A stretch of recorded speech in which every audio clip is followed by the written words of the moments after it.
हरे हरे मुखं करोति वाचालं पङ्गुं लङ्घयते गिरिं यत्कृपातमहं वन्दे श्रीगुरुदीनथ हरिं परमानन्दमाधवं श्रीचैतन्येश्वरम्। हरे कृष्णा। आप सबका स्वागत है। सबसे पहले मैं आप सबसे क्षमा की याचना करता हूँ। रोज हमारा 2:30 के बाद जो सेशन होती है, इस बार क्या थोड़ा पहले हाँ, हम आप सबको यहाँ पर सम्मिलित होने के लिए मैंने विनती किया है। आप सब जानते हैं कि कल सुबह राधाष्टमी है, परम पावन दिवस। तो उसके संदर्भ में कुछ कुछ सेवाएं हैं, तो चाहे तो मैं छोड़ सकता हूँ, लेकिन मन इच्छा नहीं हो रही थी सेवा छोड़ने की। तो मैं सोचा आप सबसे थोड़ा सा क्षमा मांग लेता हूँ। ठीक है। तो सबसे पहले मैंने लास्ट एक प्रश्न पूछा था आप सबसे। एक प्रश्न मतलब दो भाग, एक ही विषय के ऊपर, कि हम भी भगवान ने बताया ये दिव्य ज्ञान नामक इस अध्याय में कि ये दिव्य ज्ञान कौन समझ सकते हैं। कितने भक्तों को याद है, कौन इस दिव्य ज्ञान को समझ सकते हैं? आप बताइए। प्रेम नहीं माता, यस माता जी, बताइए।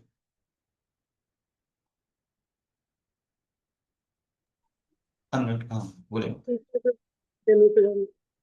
प्रभु जी, जो लोग श्रद्धालु है और संशय नहीं करती है, वो लोग इस दिव्य ज्ञान को समझ सकते हैं। और दो चीज बताए उन्होंने।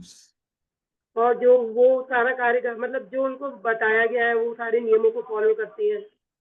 जो गुरु की शरणागत हो जाते हैं, भगवान की शरणागत हो जाते हैं, गुरु के बताए हुए आदेशों पर चलते हैं, शास्त्रों के हम्म। बताए हुए आदेशों पर चलते हैं।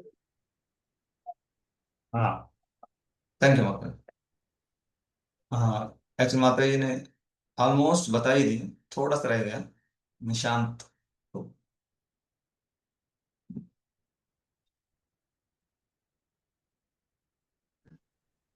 हरे कृष्णा प्रभु जी, दंडवत प्रणाम। प्रभु जी, बोलिए कुछ।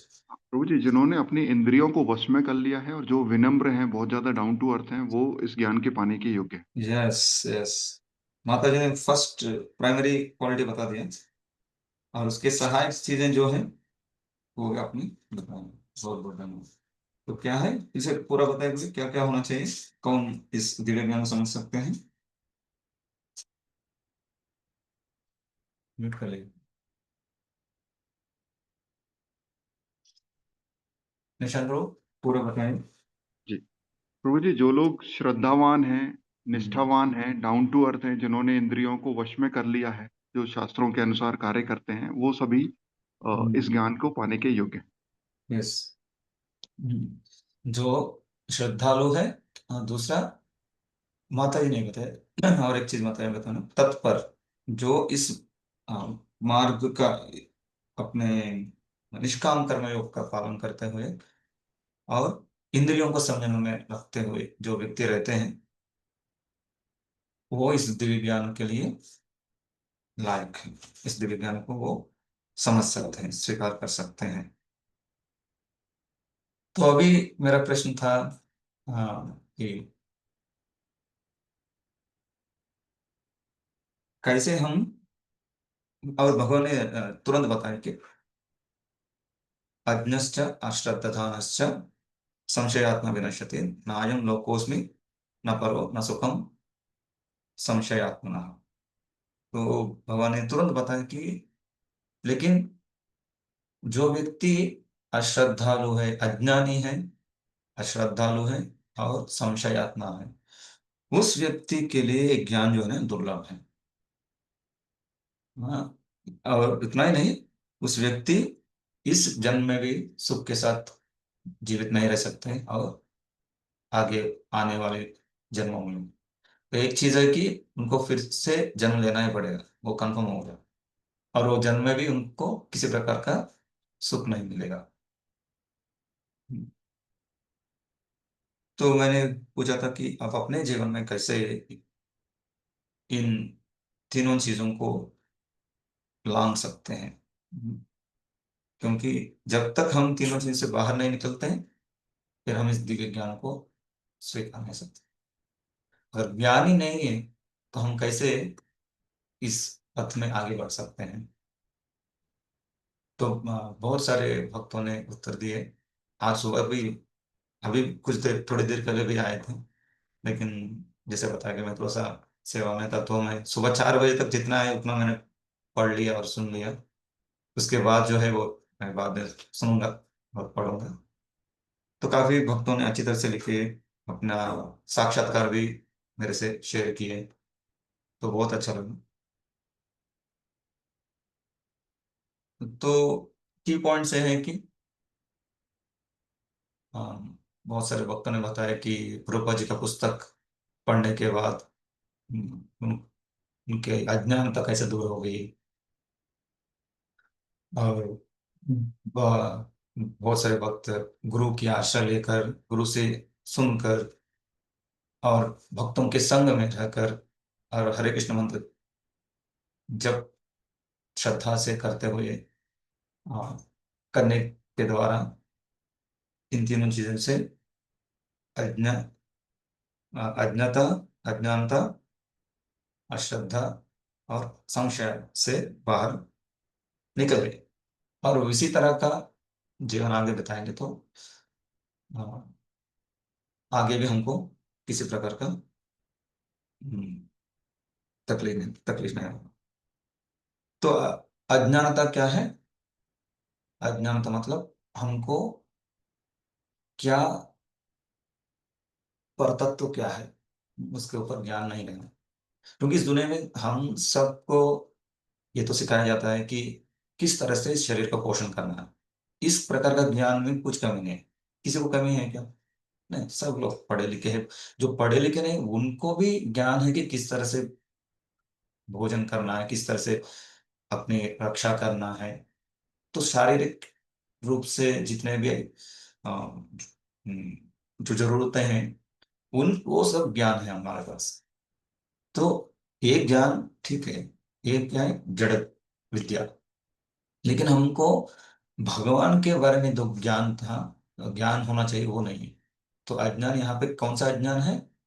भगवान के बारे में जो ज्ञान है, वो उसमें हम अज्ञानी हैं। उसके बारे में हमको पता नहीं कि भगवान कौन है, परतत्व, हाँ, परम सत्य क्या है, उसके ऊपर हमको पता नहीं था। हम सोच रहे थे कि कुछ लोग रहेंगे जो देवी देवताओं को पूजा करते, वो ही भगवान का समझना। अब कुछ कुछ भक्तों ने लिखे कि पहले, भक्ति में आने से पहले अलग अलग देवी देवताओं को पूजा करते थे, वो ही भगवान करके समझते थे। और दूसरों को भी गाइड करते थे कि इस भगवान को, इस चीज के लिए इस भगवान को आप सेवा कर सकते हैं, पूजा कर सकते हैं, जिसके द्वारा आपका कष्ट जो है वो मिट जाएगा। हाँ, तो अज्ञानता क्या है? भगवान के बारे में ज्ञान नहीं है, वो अज्ञान है। तो इसलिए प्रभुपाद जी या कृष्ण स्वयं बताते हैं, ऐसा 7वीं अध्याय में पढ़ेंगे आगे, कि ये सब दुष्कृतिना मूढ़, अलग अलग नाम देते भगवान। हालांकि वो बहुत स्कॉलर, विद्वान भी हो सकते हैं, साइंटिस्ट भी हो सकते हैं, लेकिन भगवान के बारे में ज्ञान नहीं तो वो अज्ञान हो जाता है। और दूसरा अश्रद्धा। अश्रद्धा व्यक्ति, स्पेशली इंडियन, इस कैटेगरी में आते हैं। क्योंकि हमको बहुत कुछ ज्ञान है, भगवान, कर्मा, बहुत सारी चीजें बताएंगे, महाभारत, रामायण, पुराण, सब का नाम लेंगे, मंदिर में भी जाते हैं, लेकिन उन चीजों पे श्रद्धा नहीं है। श्रद्धा मतलब कि जो शास्त्र में बताया गया है ये सही है, विश्वास। चैतन्य चरितामृत में तुम्हें बताते भगवान, हाँ, श्रद्धा श्रद्धे हो सुदृढ़ विश्वास। कि विश्वास नहीं है कि कृष्ण भगवान है। हमको भगवान कौन है? जो हमारे इच्छाओं को पूरी करने वाला वो भगवान है, जो हमारे कष्टों को दूर करने वाला वो भगवान है। इसलिए आ, कुछ लोग हम्म, किसी का भी पूजा करते हैं, कभी कभी अपने पूर्वजों का भी पूजा करते हैं, क्योंकि उनसे उनको बहुत क्या बोलते हैं, वो वारिस बने, उनके जो भी जितने भी संपदा थी, या कुछ लोग उनकी पूजा करते हैं जिनसे उनको बहुत प्रेरणा मिलती है अपने भौतिक दुनिया में आगे बढ़ने के लिए। तो उन्होंने इन लोगों ने भी सुनी भगवत गीता, भागवतम, या थोड़ा बहुत शास्त्रों के बारे में, लेकिन भगवान कृष्ण ही है करके जो श्रद्धा है उनमें नहीं है। और इस श्रद्धा का लक्षण क्या है? अगर किसी, हमको लगता है हमको कितना श्रद्धा है, तो श्रद्धा का लक्षण क्या है? कोई बता सकता है? श्रद्धा, हमें श्रद्धा है करके कैसे पता चलता है? कोई हाथ बता सकते हैं?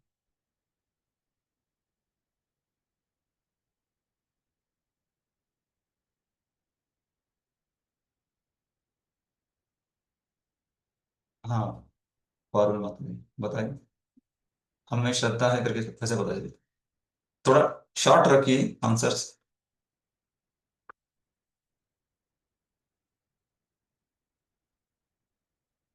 बोलिए माता जी। और ऐसे हाथ नीचे रहता है, प्रेम है माता। अनम्यूट कीजिए। हरे कृष्ण देवी दंडप्रणाम। हम्म। तो जी अगर श्रद्धा है तो फिर जैसे कि अगर कोई भगवान के बारे में बताता है हमें तो हम सुन लेते हैं। मतलब कुछ आर्ग्यूमेंट्स नहीं करते हैं इतने ज्यादा। और मंदिर जाना भी पसंद करते हैं कि मंदिर चले जाते हैं कभी कभी अगर श्रद्धा होती है तो। और हम्म। मतलब थोड़े बहुत जैसे कि देवी देवताओं की पूजा करने की पूजा करते हैं। घर में कीर्तन वगैरह भी कथा वगैरह भी करवा लेते हैं। मतलब ये है कि भगवान की नहीं लेकिन करवा लेते हैं। मतलब अब क्या बोले, करेंगे बोले कि नहीं करेंगे बोले दूसरी देवी देवताओं मतलब की? करते हैं अगर श्रद्धा होती है तो मतलब खाली श्रद्धा की बात कर रहे हो अब जैसे भगवान पे विश्वास है ना कि भगवान ही परम मतलब सुप्रीम पर्सनैलिटी ऑफ गॉड है। जब गॉड हेड है जब तक ये चीज नहीं पता चली है इस स्थिति तक नहीं आए हैं तब तक हम लोग जैसे शिव जी है देवी मैया है उनकी सबकी मतलब कर लेते हैं टाइम टाइम पे। तो हम्म। ये भी है कि एक श्रद्धा तो है कि हाँ कोई पर्सनैलिटी है जो हम सबको देख रही है या सब कुछ मैनेज कर रही है। Okay, thank you. जय श्री माता जी।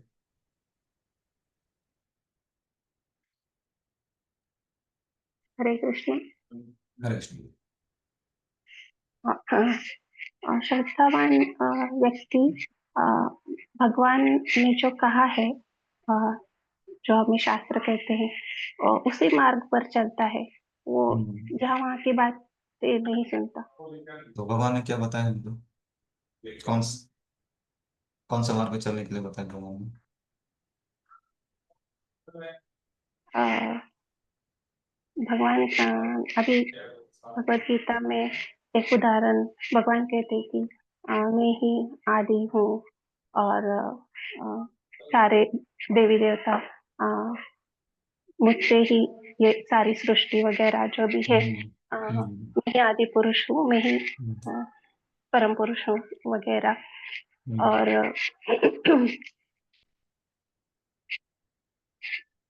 और ठीक। जी ओके, थैंक यू। निशांत को। हरे कृष्णा प्रभु जी। प्रभु जी, है। श्रद्धावान व्यक्ति में समर्पण होता है। यस। राइट। जैसे राइट एक पॉइंट, सही एग्जाम्पल देता सही हूँ, है। जैसे हाँ, बताइए। जैसे कि हम लोग फ्लाइट में सफर करते हैं, सो हम कभी पायलट से जाके उसका एक्सपीरियंस चेक नहीं करते कि आप ये कर पाएंगे नहीं कर पाएंगे, आपका क्या एक्सपीरियंस है। हम लोग एक बिलीफ के साथ फ्लाइट में बैठते हैं कि ये हमें एक डेस्टिनेशन तक पहुंचा देगा। इस तरह का समर्पण है। हम्म। वैसे ही समर्पण हमें भगवान के प्रति होना चाहिए। ये समर्पण सब जगह पर रख सकते हैं। अभी आप जा रहे हैं, जैसे क्या बोलते हैं, ठीक है, आप पुणे में रहते हैं तो आपको मुंबई, मुंबई नहीं, दिल्ली जाना है, तो आप दिल्ली जाने के लिए आप रेलवे स्टेशन को जा रहे हैं, तो रास्ते में कोई मिल गया और उन्होंने बताया कि आपको फ्लाइट में फ्री ऑफ कॉस्ट हमारा नया ऑफर है, फ्री ऑफ कॉस्ट आपको यहाँ से दिल्ली पहुंचाएंगे। तो आप जाके बैठ जाएंगे उसमें?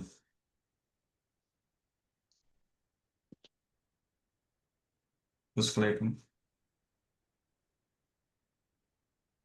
समझ में आया तुम्हें मेरा प्रश्न? मतलब आपने जो बताया उसी के ऊपर मैं पूछ रहा हूँ, तो मुझे अनम्यूट हो गया। प्रभु जी थोड़ा हाँ क्लियर करेंगे क्या? तो हाँ, आपने बताया कि समर्पण होना चाहिए, जी लेकिन आपका जो एक्सप्लेनेशन था थोड़ा सा मतलब मेरा एक्सपेक्टेशन से थोड़ा अलग था। ठीक है बोले, आपने जो बताया समर्पण जो है ठीक है। तो थैंक यू प्रो। तो बेसिकली समर्पण, हाँ आप समर्पण बता रहे हैं, लेकिन शास्त्र में बताया गया कि उसको शरणागति बोलते हैं। शरणागति इज द सिम्टम ऑफ श्रद्धा, दृढ़ श्रद्धा। तो शरणागति क्या है वो भी शास्त्र में बताया गया है। सनातन गोस्वामी बताते हैं शरणागति क्या है। आपका भक्ति रसम सिंधु हो गया आप लोगों का? नहीं हुआ है। नहीं हुआ, नहीं ओके। फिर आप पता नहीं अपना अगर कभी लेक्चर में सुने थे सुने रहेंगे। क्या है वो? अनुकूल संकल्प प्रतिकूल वर्जनम प्रक्षस्य इति विश्वासो गोप्तृत्वे वर्णम तथा आत्मनिक्षेप कार्पण्ये षड्विधा शरणागति ही। ये शरणागति के लक्षण है। क्या क्या क्या है?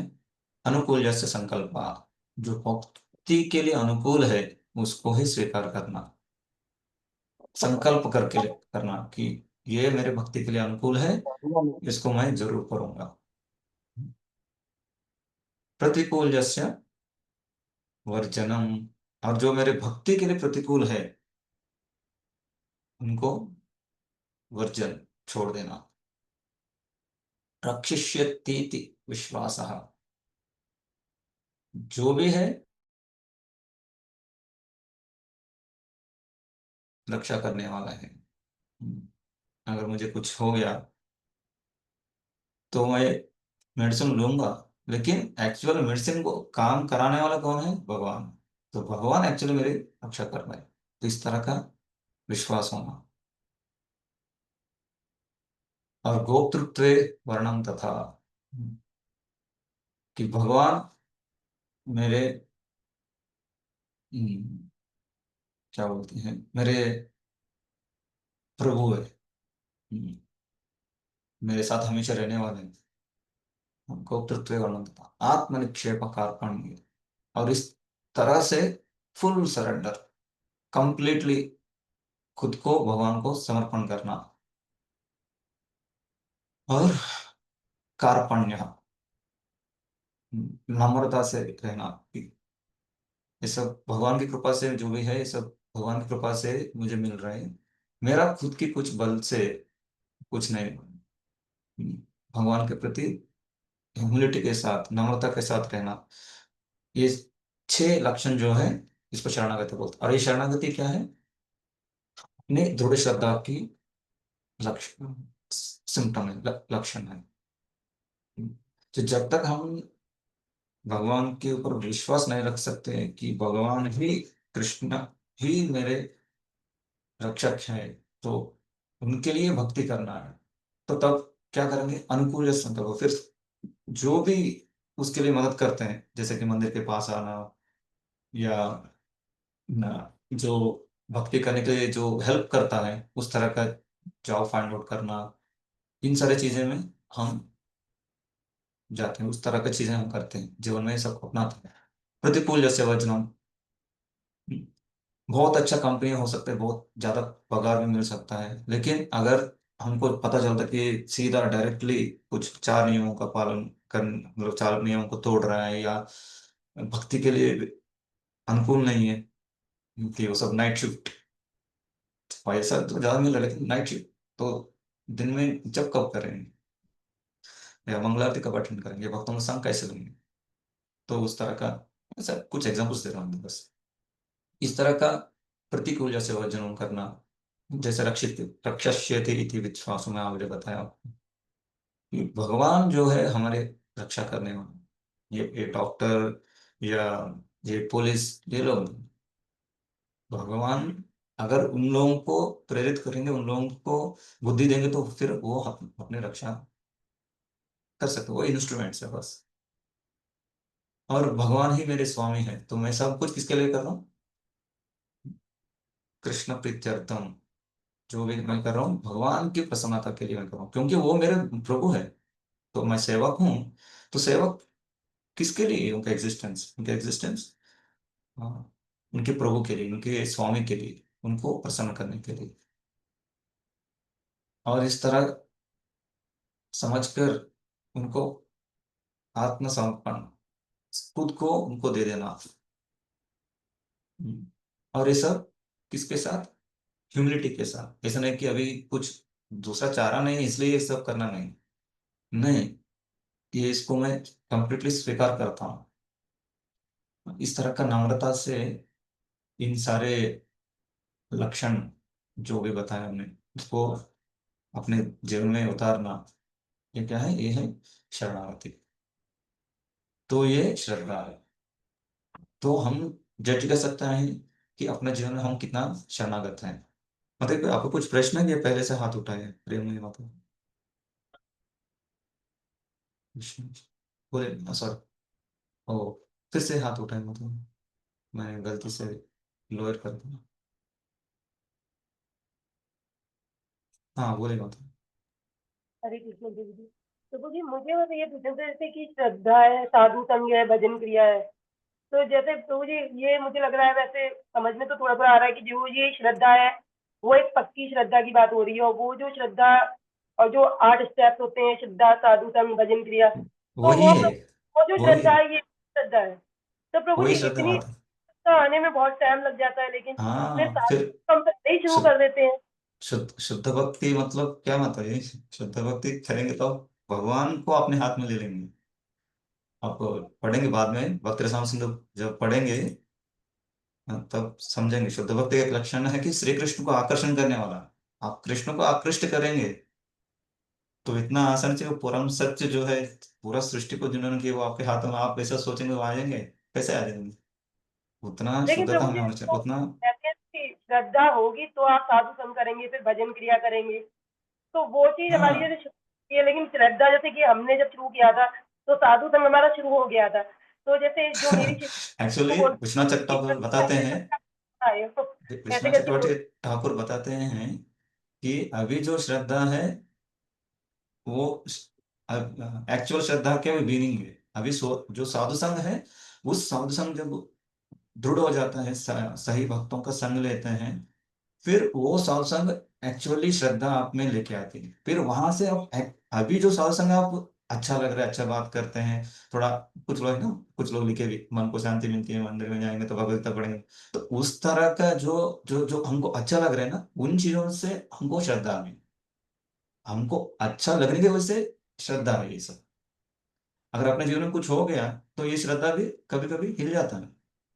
जब तक अपने जीवन में कुछ हो नहीं रहा, सब ठीक चल रहा है, और जो बुरे चीजें वो अच्छा हो रहा है, तो हमको अच्छा लगता है। ये श्रद्धा, यही श्रद्धा सब सोच के हम आगे बढ़ते हैं। लेकिन भक्ति करते वक्त अगर अपने जीवन में कुछ गड़बड़ हो गया, बिजनेस लॉस हो गया, पति चला गया, बच्चों को कुछ ही बीमार पड़ गया, या जॉब चला गया, फिर तभी भी आप भगवान को छोड़कर रह सकते हैं क्या? एक्चुअली अपने जीवन में अभी तक ऐसा इस तरह की चीजें हुई नहीं। इसलिए हमको क्या है, हमको जो चल रहा है सब ठीक चल रहा है, पहले मेरे बहुत सारे बुरी आते हैं वो सब छूट छूट गया, तो बहुत अच्छा है। तो इस तरह का श्रद्धा से हम पढ़ रहे हैं, क्योंकि हमको जो अच्छा लगता है वो चल रहा है इसमें। लेकिन आप देखेंगे पांडवों के जीवन में, या प्रहलाद महाराज के जीवन में, ध्रुव महाराज के जीवन में, इन लोगों के जीवन में आप देखेंगे सब विपत्तियां हैं, सब जो हम नहीं चाहते वही उनके जीवन में है। फिर भी उन्होंने भगवान को नहीं करा, क्यों? क्योंकि उनकी उनमें दृढ़ श्रद्धा है। तो अभी हमारा जो श्रद्धा है वो बहुत ही कॉमन श्रद्धा, और इट्स नॉट ध्रुव श्रद्धा, और ये दिस इज प्योर श्रद्धा। तो लेकिन प्रभु जी, श्रद्धा वो ये। जो बोलिए। श्रद्धा होती है इसको ही निष्ठा बोलती है। बताइए जो सर। आगे, जैसे ये श्रद्धा होती है इसको ही निष्ठा बोलते हैं, जैसे नहीं श्रद्धा, नहीं नहीं साधु नहीं, संग, वो या निष्ठा बहुत ऊपर पहुंच है जाते माता जी। वो हैं। अनर्थ निवृत्ति के बाद आता है। अच्छा। निष्ठा, रुचि, आसक्ति। निष्ठा मतलब जहाँ पे आपके अनर्थ सब ऑलमोस्ट चले गए। 4 प्रकार के अनर्थ रहते हैं हमें: दुष्कृतोत्ता, सुकृतोत्ता, भक्तोत्ता और अपराधोत्ता। अपराधोत्ता छोड़कर पहले 3 चले जाते हैं, तब हम निष्ठा में स्टेबल, कुछ भी हो जाए मैं भक्ति करूंगा। उसके बाद ऐसा करते करते हमको रुचि मिलती है। रुचि के बाद फिर आसक्त हो जाते हैं, छोड़ने के मन ही नहीं लगता है। फिर आसक्ति के बाद भाव बाद, ये तो मतलब एटलीस्ट मैं तो बहुत दूर हूँ।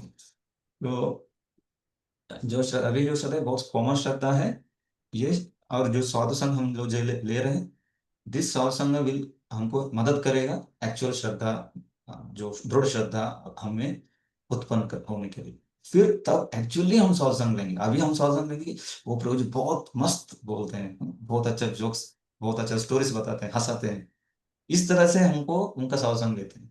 लेकिन बाद में साधु संग उनसे इसीलिए लेते हैं कि वो कृष्ण के बारे में कितना सुंदर बता रहे हैं, कृष्ण को मुझे कृष्ण के पास लेके जा रहे हैं। तो कृष्ण भी एक, हाँ, हमारा कनेक्शन पॉइंट है, उस तरह का साधु संग। फिर वो बताएंगे, जो भी बताएंगे भजन पे है, तब एक्चुअल भजन का स्टार्ट होता है। अभी हम कर रहे हैं ये सब थोड़ा आभास रूप में जब कर रहे हैं, लेकिन कितना अच्छा जब करते हैं हम सब जानते हैं।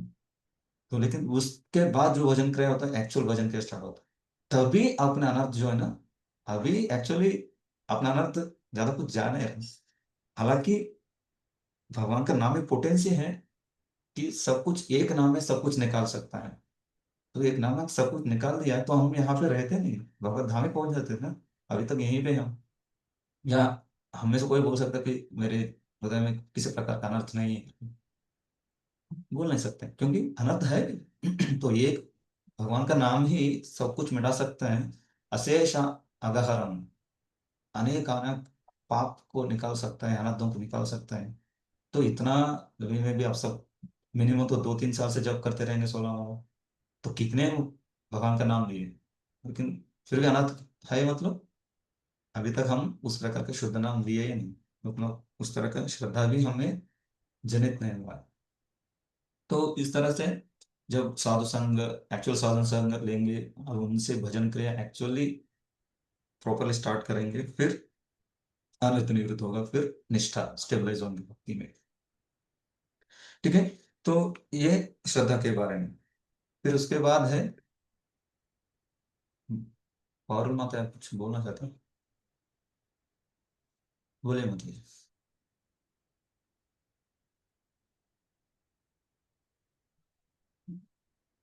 अनम्यूट की मतलब, और मतलब।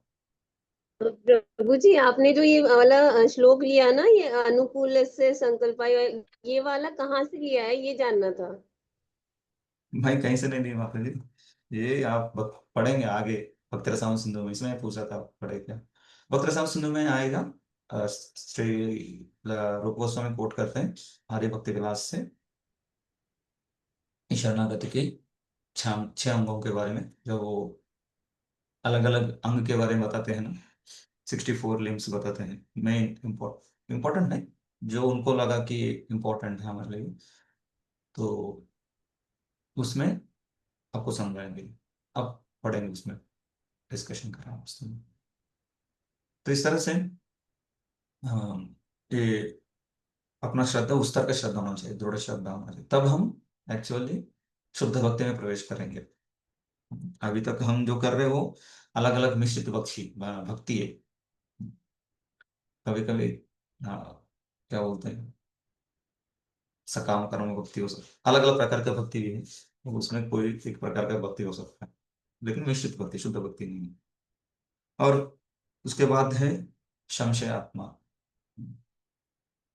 भगवान एक्चुअली इस श्लोक में आप देखेंगे, हाँ,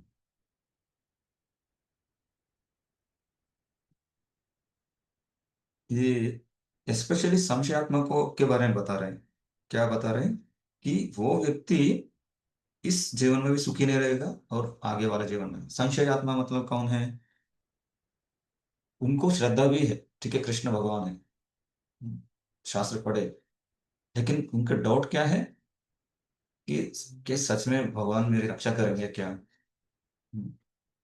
कि या ये जैसे भगवान ने बताया वैसे ही होगा क्या, क्या मुझे प्राइमरी गोल मतलब कृष्ण प्रेम मिलेगा क्या, इस तरह का संशय रहता है इनमें।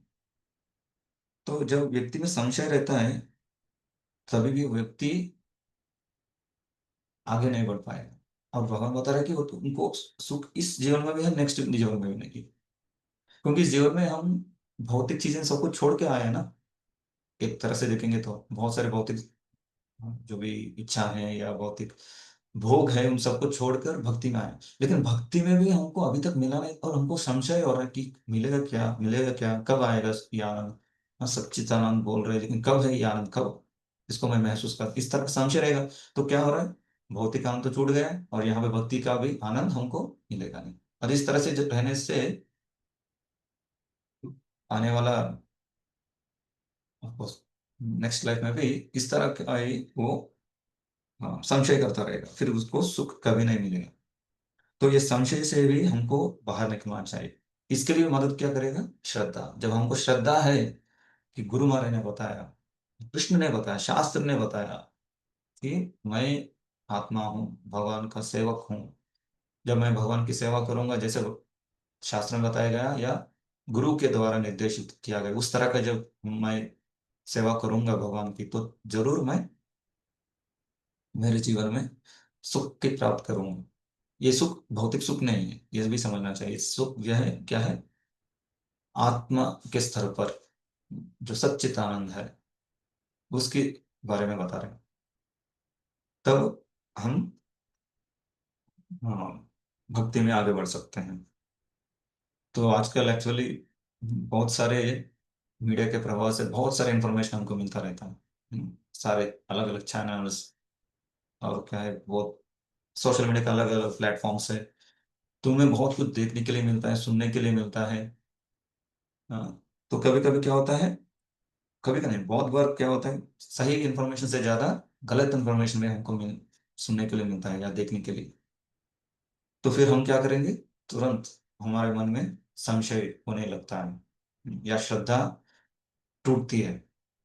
तो इसलिए एक और चीज है, आप में से किसी ने मेंशन नहीं किया, जितना अभी तक मैंने पढ़ा, एक है ये ब्रोजिंग। एक्चुअली ये भी भक्ति रसायन सिंधु में बोलते रहा, रूप गोस्वामी, बहुत कुछ पढ़ना, हम्म, इधर का उधर का सब जगह का, वो भी गलत है।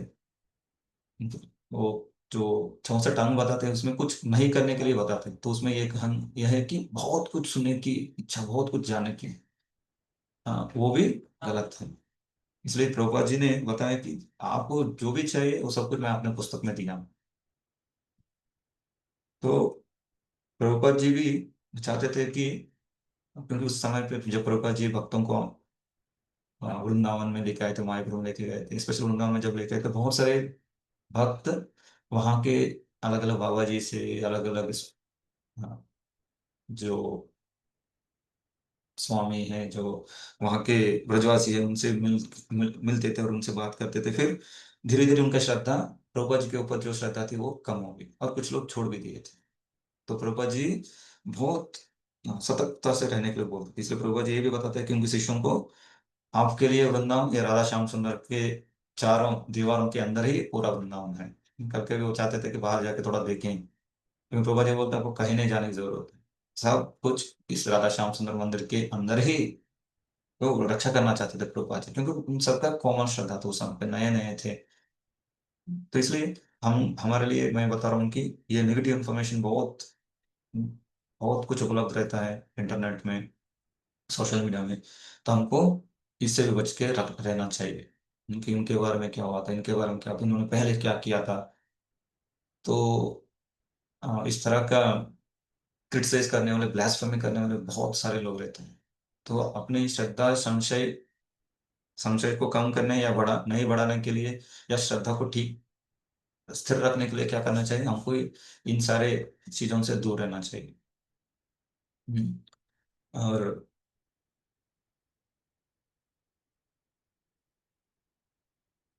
हाँ, और दूसरा कि हम ठीक से शास्त्रों को पढ़ना चाहिए। अभी आप सब लोग भक्ति शास्त्र पढ़ रहे हैं, चलो भक्ति शास्त्र मतलब बहुत बड़ा शास्त्री, भक्ति शास्त्री बन रहे हैं। तो हमको किस तरह से पढ़ना चाहिए, ऐसा नहीं कि कुछ अटेंडेंस के लिए क्लास में आना या सर्टिफिकेट के लिए कुछ एग्जाम दे देना। अगर इस तरह से करेंगे फिर अपनी श्रद्धा जो है बिगड़ जाएगी। क्योंकि बहुत सारे, अब जानते हुए रहेंगे, बहुत सारे लोग ब्राह्मण दीक्षित भी बहुत सालों सालों से भक्ति करने के बाद भी कभी कभी दूसरे गुरु के पास चले जाते हैं, मतलब इस्कॉन के बाहर बाहर, या कुछ अलग पंथाएं में चले जाते हैं, या भक्ति को भी छोड़ देते हैं कुछ जीवन में हुआ तो ये सब किसके लिए? कि शास्त्रों की ज्ञान सही रूप से नहीं लेने की वजह से। तो इसलिए भक्त शास्त्री आप पढ़ रहे हैं, मतलब प्रभुपाद ने इसलिए रखा कि जो भी भक्त शास्त्री किए हैं वो उनमें ब्राह्मण के क्वालिटीज आए, गुण आगे रहेंगे, आना चाहिए। तो उस तरह का स्थिरता होना चाहिए, क्योंकि ब्राह्मण मतलब वो कौन से गुण में रहता है? सत्वगुण में रहता है। बाकी क्षत्रिय रजोगुण में रहता है, वैश्य रजो और तमोगुण में रहता है, और शूद्र तमोगुण में रहता है। तो जो सत्वगुण में रहते हैं वो ब्राह्मण है, और सत्वगुण जो है भक्ति के लिए काफी मदद करता है, ये ज्ञान को स्वीकार करने में काफी हमको मदद करता है। तो इसलिए हाँ, हमको क्या करना चाहिए? ये ये ग्रंथों की पठन जो है सही सही रूप से करना चाहिए। पढ़िए नहीं तो सुनिए। अगर कोई ये बोलते कि मैं पढ़ नहीं सकता, मुझे संस्कृत नहीं आता है, लेकिन प्रभुपाद जी की कृपा से हमको सारे भाषाओं में अभी उपलब्ध है। परम पूज्य गोपाल कृष्ण महाराज ने सारे प्रभुपाद जी की पुस्तकों को हिंदी में अनुवादित करके लिए, और परम पूज्य भक्ति चरण महाराज ने सारे प्रभुपाद जी के ग्रंथों को बंगाली में करके लिए, अनुवाद करके लिए, और परम पूज्य गौर गोविंद महाराज सारे प्रभुपाद जी के पुस्तकों को उड़िया भाषा में अनुवाद करके रखा। तो प्रभुपाद जी ने जो संस्कृत में जितना भी ज्ञान था वो सब प्रभुपाद जी ने हमारे इंग्लिश में दिया, और उनके अनुयायी ने हमको हिंदी या बंगाली या उड़िया और अनेक अनेक भाषाओं को हमको उपलब्ध करके रखा है। तो हमको प्रभुपाद जी का पुस्तक बहुत गहरे रूप से गंभीरता से पढ़ना चाहिए, नहीं कि सिर्फ एक सर्टिफिकेट के लिए, एक क्या बोलते हैं, नहीं तो एक स्टेचर के लिए नहीं नहीं पढ़ना चाहिए। ठीक है, तो इस तरह से बाकी सब मैं अच्छी तरह से आंसर की। स्पेशली मैं इसकी इनके ऊपर जोर देना चाहता कि हमको गलत इंफॉर्मेशन या बहुत ज्यादा इंफॉर्मेशन कलेक्ट करने की इच्छा जो है वो गलत, वो नहीं होना चाहिए। और दूसरा, हमको शास्त्रों का पठन बहुत ठीक से करना चाहिए। और एक पॉइंट था, मैं बस भूल गया, मैं बताऊंगा बाद में। तो इस तरह से जब हम रहेंगे, फिर हम इस ज्ञान, दिव्य ज्ञान को ठीक से स्वीकार कर सकते हैं। तो पांचवा अध्याय प्रारंभ करने से पहले किसी कुछ प्रश्न है तो पूछ सकते हैं चौथे अध्याय में।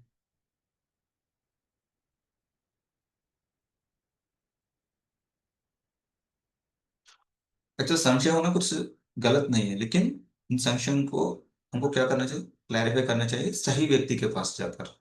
हाँ, ऐसा नहीं कि गूगल में, चैट जीपीटी में डालेंगे कि इसका क्या अर्थ होगा, इसका मीनिंग क्या हो सकता है, इसको कैसे समझना है, हाउ टू अंडरस्टैंड, फिर हमको गलत रास्ते पे हम गलत रास्ते पे जा सकते हैं। ठीक। हाँ, रति रूपा माता, बोलो।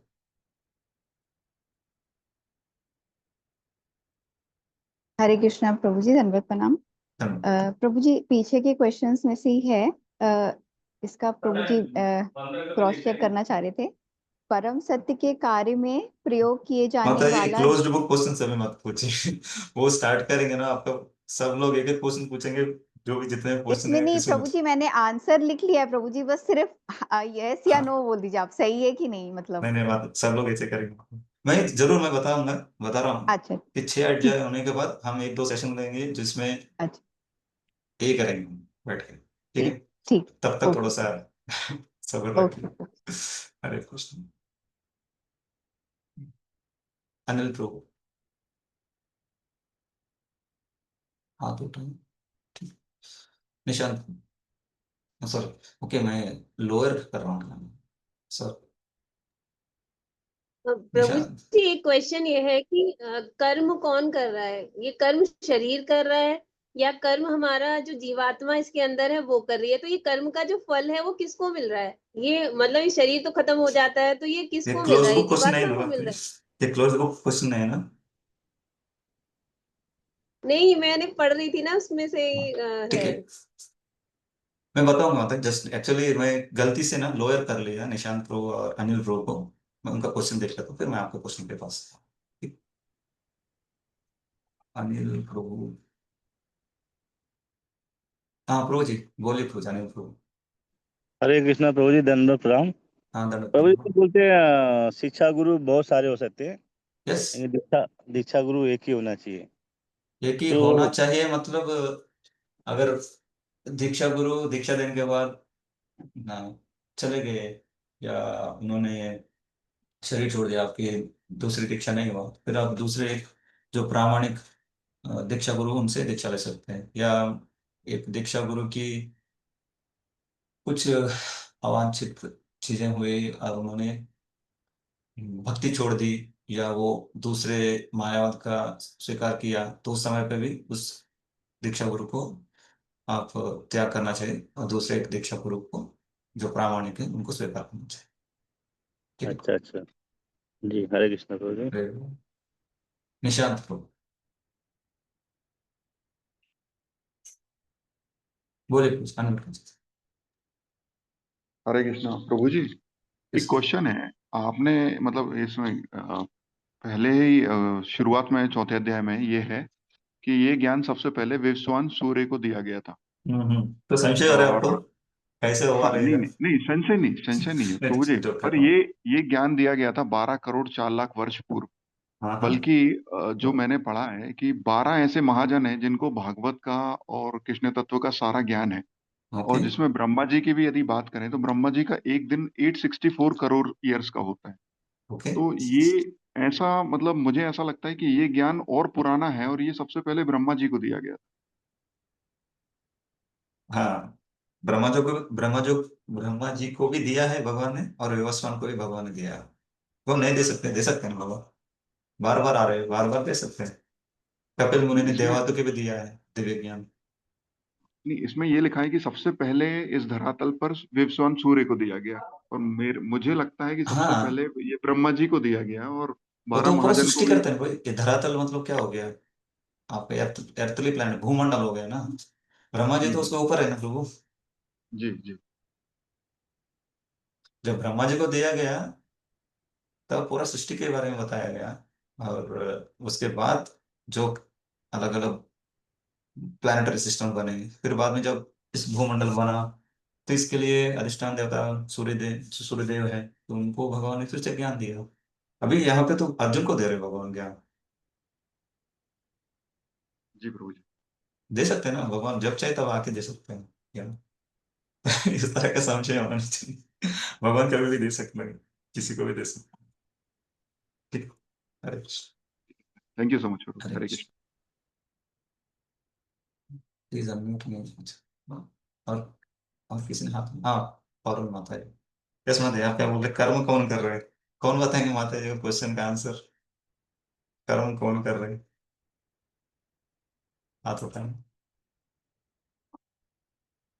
राग मंदिर में। यस माता जी। इसको कैसे बोले माता जी? पौरण माता जी अब सुनिए, पुरोहित माता जी आंसर कर रहे हैं। हरे कृष्णा प्रभु जी, दंडवत प्रणाम। प्रभु जी, कर्म तो शरीर ही करता है, लेकिन अच्छा। आत्मा पैसेंजर होता है। शरीर अम, आत्मा पैसेंजर होता है। अगर उसकी हम्म, बुद्धि सही हो हम्म, तो मन सही से रहता है और इंद्रियां भी सही से कार्य करती हैं। तो आत्मा अच्छा से पैसेंजर होता है, लेकिन सिर्फ शरीर काम कर्म करता है। अच्छा। तो पैसेंजर कार के साथ भी जाता है ना? अभी अगर गाड़ी आपका, आप कहीं भी हैं, एक जगह पे हैं, और आपका गाड़ी वहां से दूसरी जगह पे गई, तो पैसेंजर भी उसके साथ जाता है ना? बुद्धि सही होती है ना, जिसकी इंद्रियां नियंत्रित रहती हैं और बुद्धि सही दिशा में जाती है, और जो वो आत्मा सही जगह जाती है। और जिसकी बुद्धि सही नहीं होती है, इंद्रियां नियंत्रित नहीं होती है, वो वो पैसेंजर गलत जगह जाता और है। आत्मा और पैसेंजर गाड़ी के साथ जाता है कि नहीं जाता? अगर बुद्धि ठीक नहीं तो पैसेंजर गाड़ी से उतर के कूद सकते हैं और गाड़ी चला जाएगी, पैसेंजर बाहर। क्या बताना चाहते हैं कैसे? कार्य तो इंद्रिया ही करती है प्रभु जी, लेकिन आत्मा पैसेंजर की तरह होती है। ओके, ठीक। अगर इंद्रिया सही नियंत्रित रहती है तो सही जगह जाती है आत्मा, और इंद्रिया अगर गलत जाती है तो फिर आत्मा गलत जाती है। तो इंद्रियों के लिए इंद्रियों को मन से कंट्रोल करना होता है, बुद्धि से कंट्रोल करना आप होता आधा सही बता रहे हैं और आधा ठीक। और बहुत सारे माताओं ने, प्रभु ने हाथ उठा, सारा ग्राही गौर को बताए प्लीज, कौन करते हैं कर्मा?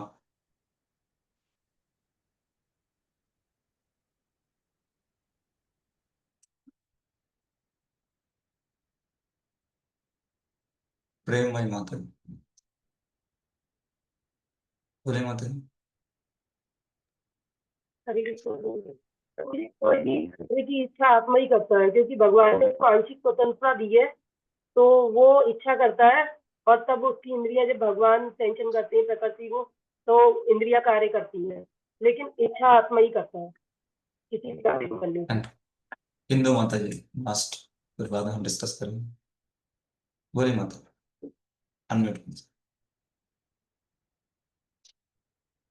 अनम्यूट नहीं आ रहा।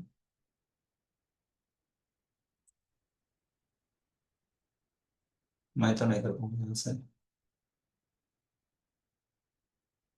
ठीक है, अनिल प्रभु आप बोलिए कुछ। या हरे कृष्णा, अनिल प्रभु।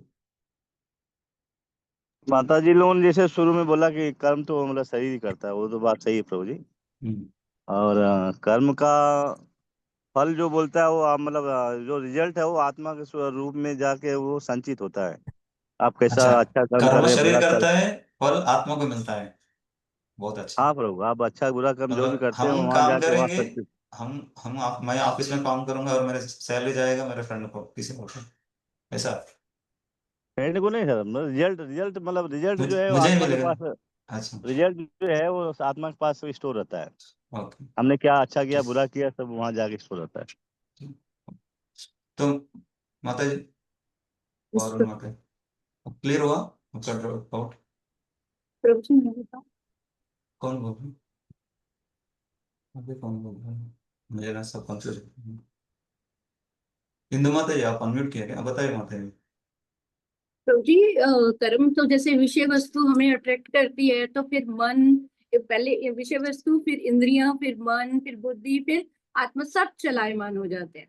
तो एक का रोल नहीं होता, तो आत्मा तक चला, आत्मा कुछ नहीं करती है, ये जो साधन होते हैं ये वहां तक हमें ले जाते हैं। तो विषय वस्तु ही जैसी होगी वैसा ही कर्म करते चले जाए। इंद्रियां वैसे ही एक लिंक है ना प्रभु जी, विषय वस्तु यस, इंद्रियां मन बुद्धि फॉरवर्ड करते जाते हैं, तो सारा चलायमान हो जाता है, फिर वो कर्म बन जाता है। यस प्रॉब्लम माता जी।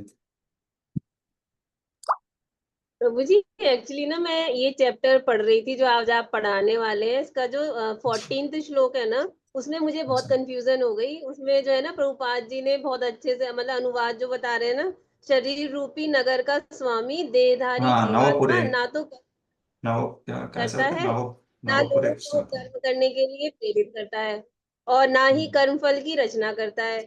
यह सब तो तो प्रकृति हुआ के नहीं ना गुणों माता जी? द्वारा ही किया जाता है। ये अभी तक हुआ नहीं ना माता जी? जो हुआ है उस पे मैं पूछ रहा था, चौथा अध्याय में कुछ प्रश्न पूछे बोल रहा था मैं। आप तो 5वें अध्याय का 14वें श्लोक में प्रश्न पूछ रहे हैं।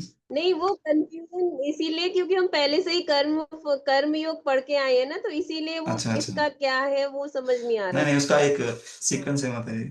ठीक है, फिर भी मैं बताऊँ। सो इसे प्रभुपाद ने भी समझाया है, और वहां पे अनुवाद में साफ साफ आप पढ़िए, अनुवाद पढ़िए उसका। शरीर 14। रूपी नगर का स्वामी, हम्म, 14th, ये 14th वाला है, 5th चैप्टर का जो हम शुरू करेंगे अभी। 14 कर्म की योग कृष्ण 15, भावना भावित कर्म, 13 माता जी, 13। 14वां श्लोक। 13 भी कि 14 है? देखिए फिर से। 13वें में तो 9 द्वार बताए हैं, हाँ इसके ठीक है। आगे वाला। ओके ओके, वो नव, ओके। न कर्तृत्व न कर्माणि लोकस्य सृजति प्रभु न कर्म फल संयोगम स्वभाव वस्तु प्रवर्तते। पढ़िए, शरीर रूपी नगर का शरीर रूपी नगर का स्वामी देहधारी जीवात्मा ना तो कर्म का सृजन करता है, मना कर दिया इन्होंने कि आत्मा नहीं कर रहा, ना लोगों को कर्म करने के लिए प्रेरित करता है, अब ये लोगों को ये समझ नहीं आया, ना ही कर्मफल की रचना करता है, कर्मफल की रचना भी नहीं कर रहा है, यह सब तो प्रकृति के गुणों द्वारा ही किया जाता है। तो ये क्लियर नहीं सही हुआ, बताया ना बताया? कंफ्यूजन हो गई। ठीक है, तो अभी मैं ये समझाऊं कि पांचवा अध्याय शुरू करूं, मैं सोच रहा था क्या करूं प्रभु जी, श्री राम पंढरपुर प्रभु। प्रभु जी अब समय नहीं बचा है। समय नहीं ऐसे बचा आधा घंटा। अभी ऐसे ही आज चर्चा होगा अभी। ठीक, तो अभी लोगों का माता जी तो एक्चुअली वैसे भी 15वां अध्याय 5वां अध्याय चालू कर दी। 5वें अध्याय का 14वां श्लोक के बारे में पूछ रही है, तो उन्होंने तो ऑलरेडी चालू कर दिए। हाँ ऐसा होना चाहिए एक्चुअली। बचपन में हम कैसे बताते हैं स्टूडेंट को, क्या बताते थे, मतलब हमको विद्यार्थी को क्लास में आने से पहले पढ़ के आना है। तो एग्जैक्टली समझ में आया कि आपको क्या चल रहा है, नहीं तो कुछ तो चल रहा है और हमको नींद आएगी। ये है तुम्हारा 16वें साल। तो एक्चुअली ये चीज हमको समझना चाहिए कि आत्मा जो है वो शुद्ध है, वो सच्चिदानंद से बना हुआ है और वो शुद्ध है, उसमें किसी प्रकार का कल्मश या मलिनता नहीं है, वो शुद्ध रूप से है। लेकिन जब हमको ज्ञान नहीं रहता है भगवान के बारे में, ज्ञान मतलब हमेशा परतत्व भगवान के बारे में, जब भगवान के बारे में हमको ज्ञान नहीं रहता है, फिर क्या होता है, हमको माया के हम माया का चंगुल में आ जाते हैं, माया हमको पकड़ लेती है। तो माया पकड़ने मतलब माया क्या है, माया में तीन गुण है, तो तीनों गुणों के प्रभाव में हम आते हैं। तो हम फिर क्या होता है, मैं एक सच्चिदानंद आत्मा हूं करके जो सच है हम भूल जाते हैं, और माया के गुण आते ही हमको फिर अविद्या की वजह से और प्रकृति से जो हमको शरीर मिलता है, फिर हम क्या सोचेंगे कि मैं एक शरीर हूँ। तो आत्मा भूल ही जाता है कि मैं आत्मा हूं करके, आत्मा भूल गया है ना, इसलिए हमको पता है ना, हमको जैसे पूछते हैं हम कौन है तो बताएंगे मैं स्त्री हूँ, पुरुष हूँ, भारतीय हूँ, अमेरिकन हूँ, छोटा हूँ, बड़ा हूँ, सुंदर हूँ, कुरूप हूँ। सब किसके बारे में बताएंगे, हम अपने शरीर के बारे में बताएंगे। हम आत्मा है करके हमें भूल गए, अभी भी हम बोलते हैं हम मैं आत्मा हूँ शरीर नहीं हूँ करके, लेकिन सो कितना रियलाइज किया हम सब जानते हैं।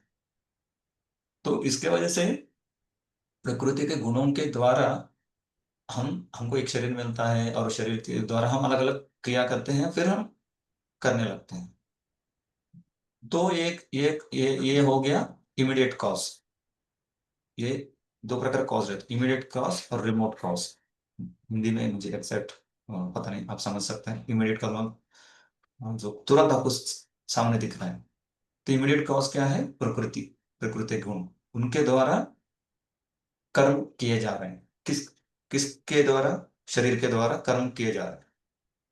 एक्चुअली आत्मा का संबंध नहीं, लेकिन आत्मा सोच रही है कि ये शरीर में है, इसलिए उनको लग रहा है कि ये मेरा शरीर ये कर रहा है, मैंने इसको उठाया, माउस को उठाया या मोबाइल को उठाया। एक्चुअली आत्मा ने उठा रहा है, आत्मा जिस शरीर से आइडेंटिफाई कर रहा है वो शरीर उसका उसको किया। और ये शरीर किससे कंट्रोल है, अभी मैंने इसको उठा सकता हूँ, इसको फेंक भी सकता हूँ। अगर मैं सत्वगुण में हूं तो इसको ठीक से रखूंगा, रजोगुण में तो थोड़ा ऐसा करूंगा, या तमोगुण में तो इसको फेंक फेंक दूंगा। तो यहाँ पे प्रकृति जो है वो इमीडिएट कॉज है, जिसके द्वारा अपना शरीर इन चीजों को कर रहा है।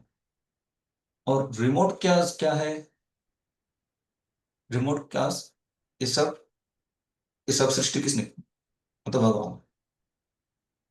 तो भगवान रिमोट का सर्व कारण कारण, कौन बोलते हैं ये सब, वर्मा जी बोल रहे हैं किसके बारे में, भगवान के बारे में, अपने है ना। सर्व कारण कारण का कारण कौन है, भगवान है। तो रिमोट कॉज देखेंगे तो भगवान है, क्योंकि प्रकृति भी किसकी है, भगवान की है ना। भगवान की शक्ति है ना प्रकृति, एक्सटर्नल एनर्जी, बाह्य बहिरंग शक्ति है। तो हम किस नजरिए से देख रहे हैं, किस एंगल से देख रहे हैं, उसके ऊपर डिपेंड करता है कर्म कौन कर रहा है। तो यहाँ पे बताया कि प्रकृति के, है ना, तीनों गुणों के द्वारा किया करके बताया यहाँ पे, प्रकृति के गुणों के द्वारा ही किया जाता है। तो ये किसकी बात करें यहाँ पे, इमीडिएट कॉज की बात कर रहे हैं, लेकिन रिमोट कॉज भगवान। ठीक है मतलब, प्रभु जी ये कर्म का सृजन नहीं कर रहे हैं, तो ये कौन कर रहा है? प्रकृति। प्रकृति के द्वारा ना, सिर्फ प्रकृति ही आपको उस तरह का एटमॉस्फेयर में रख रहे हैं जहां पर आप कुछ करना है। जैसे कि प्रकृति ने आपके ऊपर एक मच्छर भेजा, तो प्रकृति के गुण हमें क्या हो सकता है, सत्वगुण हो सकता है, थोड़ा हटाएंगे, या सत्वगुण में रहेंगे तो उसको कुछ हम देखेंगे नहीं, या रजोगुण में थोड़ा हटाएंगे, तमोगुण में तो मार देंगे। तो लेकिन ये प्रकृति को ऑर्डर देने वाला कौन है, भगवान ना। सा ऐक्षतः, भगवान जब देखते हैं प्रकृति के ऊपर अपना नजर डालते हैं, उसमें वो चोदन शक्ति देते हैं, फिर प्रकृति में ये पूरा विचलन स्टार्ट होता है, फिर वो प्रकृति, ये पूरा क्रिएशन, ये सृजन होता है। नहीं तो प्रकृति भी मतलब एक तरह से हम लोग प्रभु जी प्रकृति ने हमें कुछ दिया तो हम उस पर रिएक्ट कर रहे हैं और उसके थ्रू हमारा हम कर्म नहीं, बन रहा है, ऐसा कुछ? हम नहीं, मतलब ये हम, आत्मा कुछ नहीं कर रहा है, शरीर कर रहा है, लेकिन वो शरीर को हम आइडेंटिफाई कर, इसलिए हम कर रहे हैं करके सोच रहे हैं।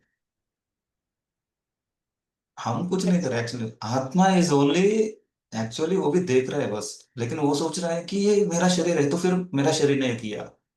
लेकिन क्या ये शरीर आत्मा का है, आत्मा शरीर है क्या, बताए पहले। जैसे कि अभी मैं बता रहा नहीं, हूँ, मच्छर को मैंने मारा, ठीक है, तो मच्छर को किसने मारा, हाथ ने मारा कि आत्मा ने मारा। यही तो कंफ्यूजन है, हमारा तो हाँ हाथ में है, लेकिन हाँ करवाया किसने है ये? हाँ, किसने किसने, प्रकृति ने, आपने तमोगुण है इसलिए उसको मारा ना। अब तमोगुण में है इसलिए इसको मारा, हाँ। अगर सत्वगुण में है तो उसको मारेंगे, रजोगुण में तो उसको हटाएंगे। समझ आया। लेकिन ये भी, आप वहां पे आप नहीं है, मतलब आत्मा कुछ नहीं कर रहे है। जो आत्मा जिस शरीर को आइडेंटिफाई किया है ना, वो शरीर कर रहे हैं, जो भी प्रकृति का ही प्रोडक्ट है। सी, अब आत्मा हो, अच्छा, ठीक है, हम जिस गुण में हो वो गुण के हिसाब से, मतलब हमने उसे हटा दिया या हाँ, मार दिया या जैसे जो कि, भी किया, जैसे तो वो कि, गुण के हिसाब से मार दिया। हाँ, जैसे कि, क्या बता सकता हूँ मैं, क्रिकेट ग्लोव्स है, क्रिकेट ग्लोव्स रहते हैं ना, क्रिकेटर पहनते हैं, तो क्रिकेट के ग्लोव के अंदर हाथ रखने के बाद आप ऊपर कुछ करेंगे, मारेंगे, ऐसा कुछ, मतलब जोर से नहीं, लेकिन थोड़ा हल्के से मारेंगे, तो पता चलता है क्या उस हाथ को, अंदर हाथ को कुछ पता चलता है क्या, नहीं पता चलता है ना। लेकिन जो बाहर से व्यक्ति देख रहा है, उनको पता है कि वो मार रहे हैं करके, फिर उसको, उससे रक्षा करने का प्रयास कर सकता है, हालांकि अंदर उसको कुछ नहीं हो रहा है, कुछ, उसको कुछ, उससे कुछ फर्क नहीं पड़ेगा। तो वैसे जब हमको आत्मज्ञान मिलता है कि मैं आत्मा हूं करके, फिर हमको अपने शरीर पे जो चल रहा है उससे हम ज्यादा विचलित नहीं होते, लेकिन एज ए ड्यूटी हम अपने शरीर को रक्षा करने के प्रयास करेंगे। वही निष्काम कर्म, ज्ञान योग, ये सब इसलिए ये सब बता रहे इसमें। बेसिकली भगवत गीता में 3 सेक्शन है, क्या है वो, कर्मयोग और भक्ति योग भक्ति योग, और ज्ञान योग। ज्ञान योग। तो ये कर्मयोग मतलब कौन सा कर्म है, ये निष्काम कर्म। अभी तक हम वही पढ़ रहे हैं बार बार, जैसे जैसे अर्जुन बोल रहा था, एक्चुअली फिफ्थ चैप्टर में फिर से क्वेश्चन वही पूछ रहा है अर्जुन कि मुझे क्या करना है, ज्ञान योग मुझे सन्यासी बनना है, नहीं तो मुझे कर्म करना है। क्योंकि हम जब कर्मयोग सुनते हैं, कर्म मतलब, या यहाँ पे अर्जुन अर्जुन क्या सोच रहा है, अर्जुन कर्म मतलब जो कर्म बंधन में डाल देता है, क्योंकि every action has some reaction.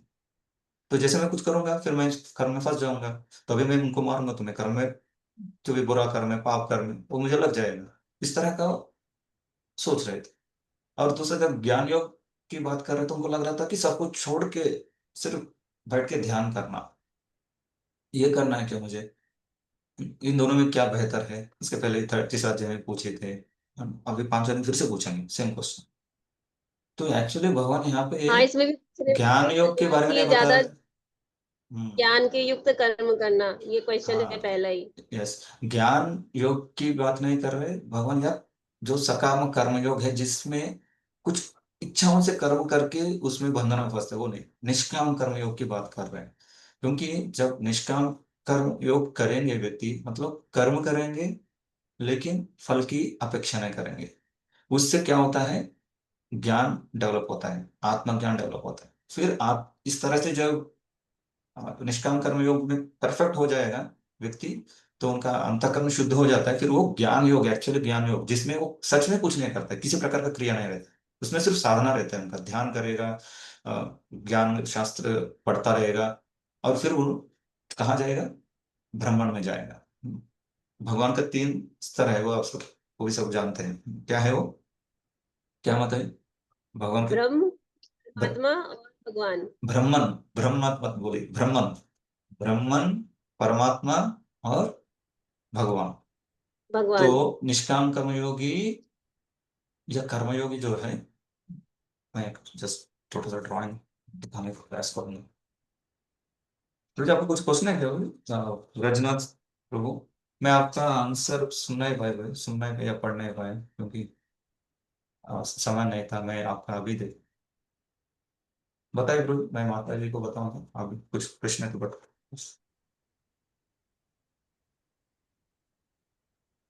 Unmute कीजिए तो कोई, या आपकी आवाज नहीं आ रही, अनम्यूट हुआ है लेकिन आवाज नहीं।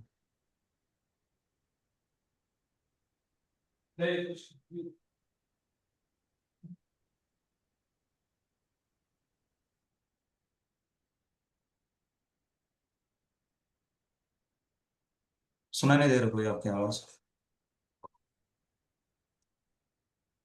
मेरी स्क्रीन दिख रहा है सबको? बताइए प्रॉब्लम बताइए।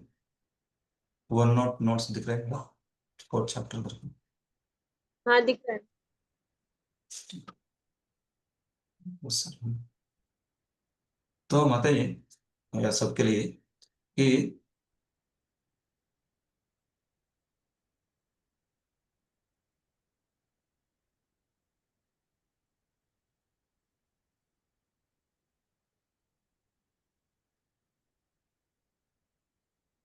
तो भगवान 11वें अध्याय में प्रभु, 11, बोले, सॉरी, भक्ति बीच में आएगी। आएगी बीच में आएगी। मैं इसको कुछ लेटर में नहीं बना, एक ऑर्डर में नहीं, जस्ट लिख रहा हूँ जो ऑर्डर में भगवान ने 11वें स्कंद में बताए थे, उस ऑर्डर में मैंने लिखा। तो भगवान 11वें अध्याय में भगवान उद्धव को बताते हैं कि भगवान के पास जाने के लिए, भगवान, यहाँ पे भगवान है, ठीक है, तो भगवान के पास जाने के लिए 3 मार्ग हैं। क्या है वो? ज्ञान मार्ग, कर्म मार्ग और भक्ति मार्ग, भक्ति मार्ग या भक्ति योग, जिसके द्वारा हम भगवान के पास जा सकते हैं।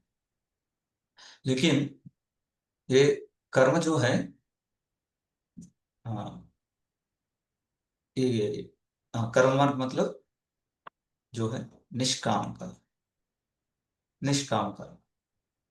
क्योंकि सकाम कर्म मतलब क्या होता है, किसको याद है सकाम कर्म मतलब? आप ही बताएं माता जी। जिसमें फल की इच्छा करते हैं, फल हाँ, की इच्छा रहती है जिसमें। फल की इच्छा रहती है। तो फल, जैसे हम भौतिक फल की इच्छा करते हैं, तो फिर क्या होगा, हम इसी दुनिया में, इसी भौतिक दुनिया में रहेंगे, बन है ना? जाएंगे। तो हम बाहर जाने के क्वेश्चन ही नहीं, भौतिक प्रपंच में रहेंगे, संसार में रहेंगे। तो यहाँ पे किस बात कर रहे हैं, निष्काम कर्म की बात कर रहे हैं। तो ये ज्ञान योग, ये निष्काम कर्म योग करने से के द्वारा क्या होता है, अंतःकरण शुद्ध होता है।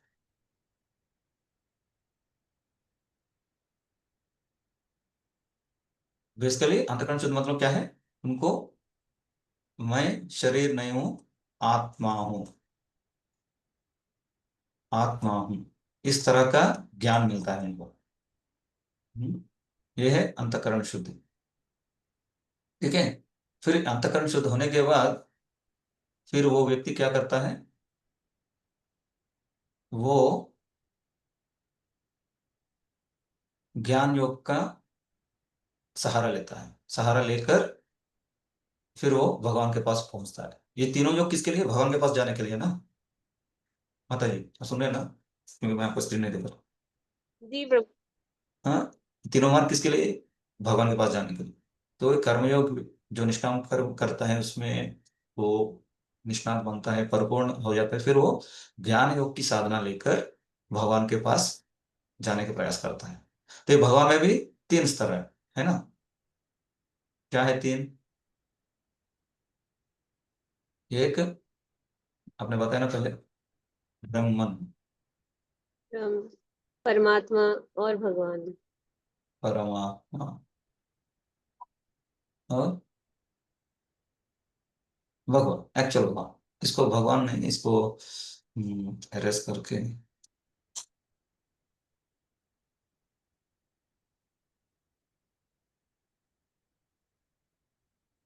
इसको क्या लिखेंगे? परम सत्य या परम तत्व। इसके तीन स्तर है। ठीक है। तो एक ज्ञान योगी, उनका गोल क्या रहता है? मैं आत्मा हूं, या मैं ब्रह्मांड का एक पार्ट हूँ। अहम, हाँ सॉरी, मैं ब्रह्मांड का एक पार्ट हूँ। मैं तो फाइनली मैं ब्रह्म में जाके विलीन हो जाऊंगा, ये मेरा गोल है। ये ज्ञान योगी का गोल रहता है। हम्म। और ये निष्काम कर्म योग के द्वारा ज्ञान योग में जा सकते हैं। कोई डायरेक्टली ज्ञान योग प्रारंभ कर सकते हैं, बट इन जनरल हम सब कर्म करते हैं ना। कोई व्यक्ति हमने देखा नहीं कि डायरेक्टली पैदा हुआ, शास्त्र पढ़ लिया, फिर ज्ञानी योग में बहुत रेयरली रहेंगे। बट इन जनरल हम कर्म करते हैं, फिर एक दिन लगता है अरे ये सब क्या है, इतना मैं काम कर रहा हूं, इतना करने के बाद हमको सुख दुख क्यों आ रहा है, मैं कौन हूँ? इस तरह का फिर वो अ, अगर वो ज्ञान योग की संयोग में आ गया, तो फिर वो निष्काम कर्म करके फिर ज्ञान योग का, योगी का गाइडेंस में वो क्या करेगा? मैं आत्मा हूं करके अंडरस्टैंडिंग पे चला जाएगा, फिर वो ब्रह्मन में विलीन होने के लिए प्रयास करेगा। ठीक है।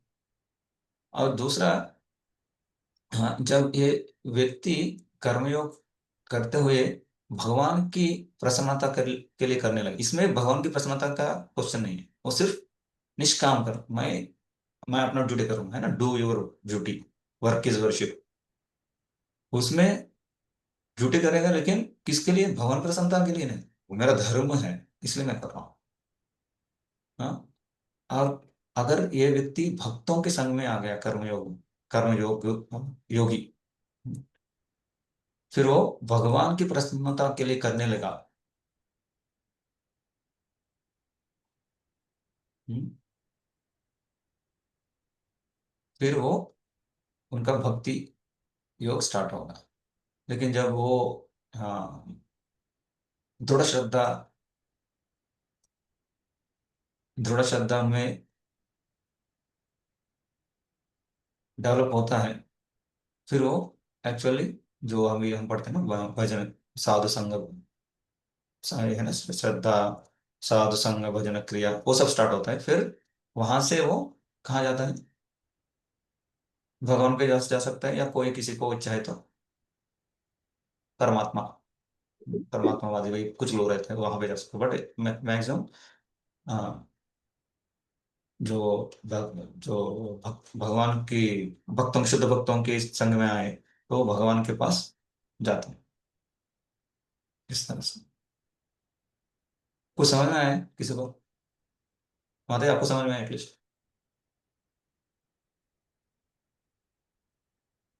प्रभु जी, जो आपने बताया तो समझ में आ गया। बेसिकली क्या है, एक कर्मयोग जो है वो एक प्लेटफॉर्म है। यहाँ से अगर भक्तों की संग मिला तो भक्ति योग करेगा, या ज्ञानियों के संग मिला तो ज्ञान योग करेगा। तो कृष्ण, अभी अर्जुन क्या बता रहे हैं? मैं कुछ नहीं करूंगा, क्योंकि कर्म करूंगा तो कर्म मतलब उनके लिए सकाम कर्म। अर्जुन के लिए कर्म सुनते ही उनको लगता है कि सकाम कर्म, तो सकाम कर्म करूंगा तो भौतिक प्रपंच रहूंगा, तो मैं नहीं करूंगा। हाँ। और ज्ञान योग करूं, ज्ञान योग में तो कुछ करना ही नहीं, मुझे युद्ध करना ही नहीं है। तो जब कृष्ण बता रहे हैं कि तुम निष्काम कर्म योग करो, क्योंकि निष्काम कर्म में क्या है, इसमें कर्म भी है, हाँ, इसमें कर्म भी है और इसमें ज्ञान भी है, इसमें दोनों है। तो इसलिए कृष्ण क्या बता रहे हैं एक्चुअली, निष्काम कर्म, कर्म करो। लेकिन बाद में भगवान बताएंगे अभी सातवीं से लेकर 12वें अध्याय में कि कैसे भक्ति योग उत्तम है, भक्ति योग सबसे उत्तम कैसे भगवान बाद में बताएंगे। लेकिन अभी एटलीस्ट उनको निष्क्रिय बनने से रोकना चाहते हैं कि आप सब सक्रिय रहो, निष्काम कर्म योग करो। और इन दोनों का गोल क्या है? निष्काम कर्म योगी की और ज्ञान योगी का गोल एक ही है। क्या है वो? ब्रह्म में जाना, ब्रह्म ज्ञान। ठीक है, वो भी आप एक्चुअली 5 अध्याय में पढ़ेंगे वो। कुछ 6th या 7th वर्ष में वो आएगा श्लोक। बस ब्रजनल, तो आप कुछ पूछ रहे थे?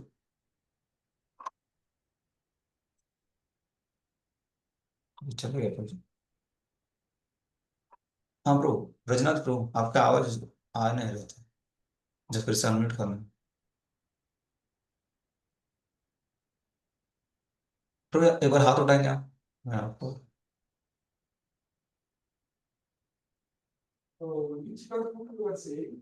हाँ ब्रो, अनम्यूट कीजिए भाई खुद को, बोले ब्रो। सुनाई नहीं दे रहा भाई। मैं भी ईयरफोन्स लगा के बात कर सकते हैं अगर आपके पास है तो। मैं तो मैसेज टाइप कर सकता हूँ चैट में से। ओके, ठीक है। और किसी कुछ प्रश्न?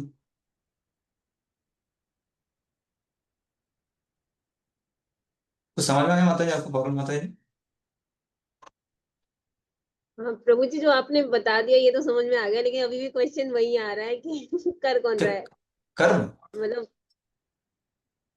कर्मयोग की, कर्म की बात कर रहे हैं जिसके पहले आपने पूछा, प्रकृति गुण, वो उसके बारे में बोल रहे हैं। मतलब शरीर या आत्मा? आप ही बताइए माता जी, आत्मा कैसे कर सकता है भौतिक चीजें? आत्मा स्पिरिचुअल है, आध्यात्मिक है ना। करवा रहा है। तो वो कैसे भौतिक चीज हाँ, कर सकता है? ये आत्मा है, ठीक है। लेकिन जब वो उसको उसके ऊपर ये परम तत्व के बारे में ज्ञान नहीं है, तो तुरंत वो क्या होगा? उसको माया पकड़ ले, है ना। जैसे किसी व्यक्ति के पास इम्यूनिटी नहीं है, तो कुछ वायरस है, तो क्या क्या करेगा? कुछ लोग हैं, 2-3 लोग हैं, किसी में इम्यूनिटी, अच्छा इम्यूनिटी जानते हैं ना, इम्यूनिटी मतलब हम्म, इम्यूनिटी, रोग, हाँ। रोग कोरोना में निरोधक, रोग हमारे, निरोधक हाँ। शक्ति। हाँ, तो अगर जब वायरस है, कुछ वायरस है, अगर जिस व्यक्ति में वो इम्यूनिटी नहीं है, उनको तुरंत वायरस पकड़ता है ना। तो ऐसा जिस व्यक्ति में ज्ञान नहीं है भगवान के बारे में, भगवान के बारे में ज्ञान नहीं है, मतलब ये आत्मा,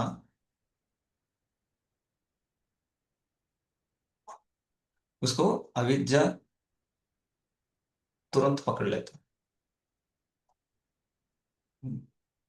सॉरी, जिसमें ज्ञान है वो ऑलरेडी अविद्या के साथ है, तो उनको माया पकड़ लेती है, माया उसको पकड़ती है।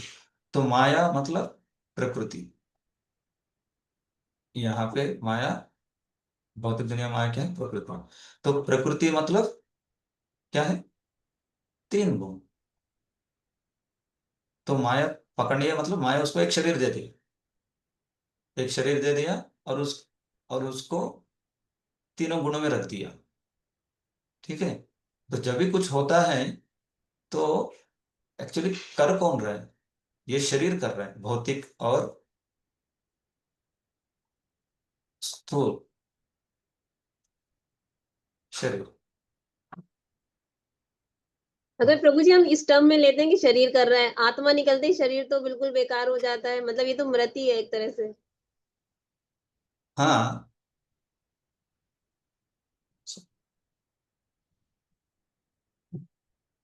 लेकिन आत्मा की कुछ इच्छा नहीं है, भौतिक इच्छा आत्मा कुछ नहीं रहता है। लेकिन आत्मा जब शरीर से आइडेंटिफाई करता है, फिर शरीर को बहुत सारे नीड्स, बहुत, ये मन जो भी है वो मन थोड़ी स्पिरिचुअल है। मन भी स्थूल शरीर में जो है ना, मन भी भौतिक ही है ना।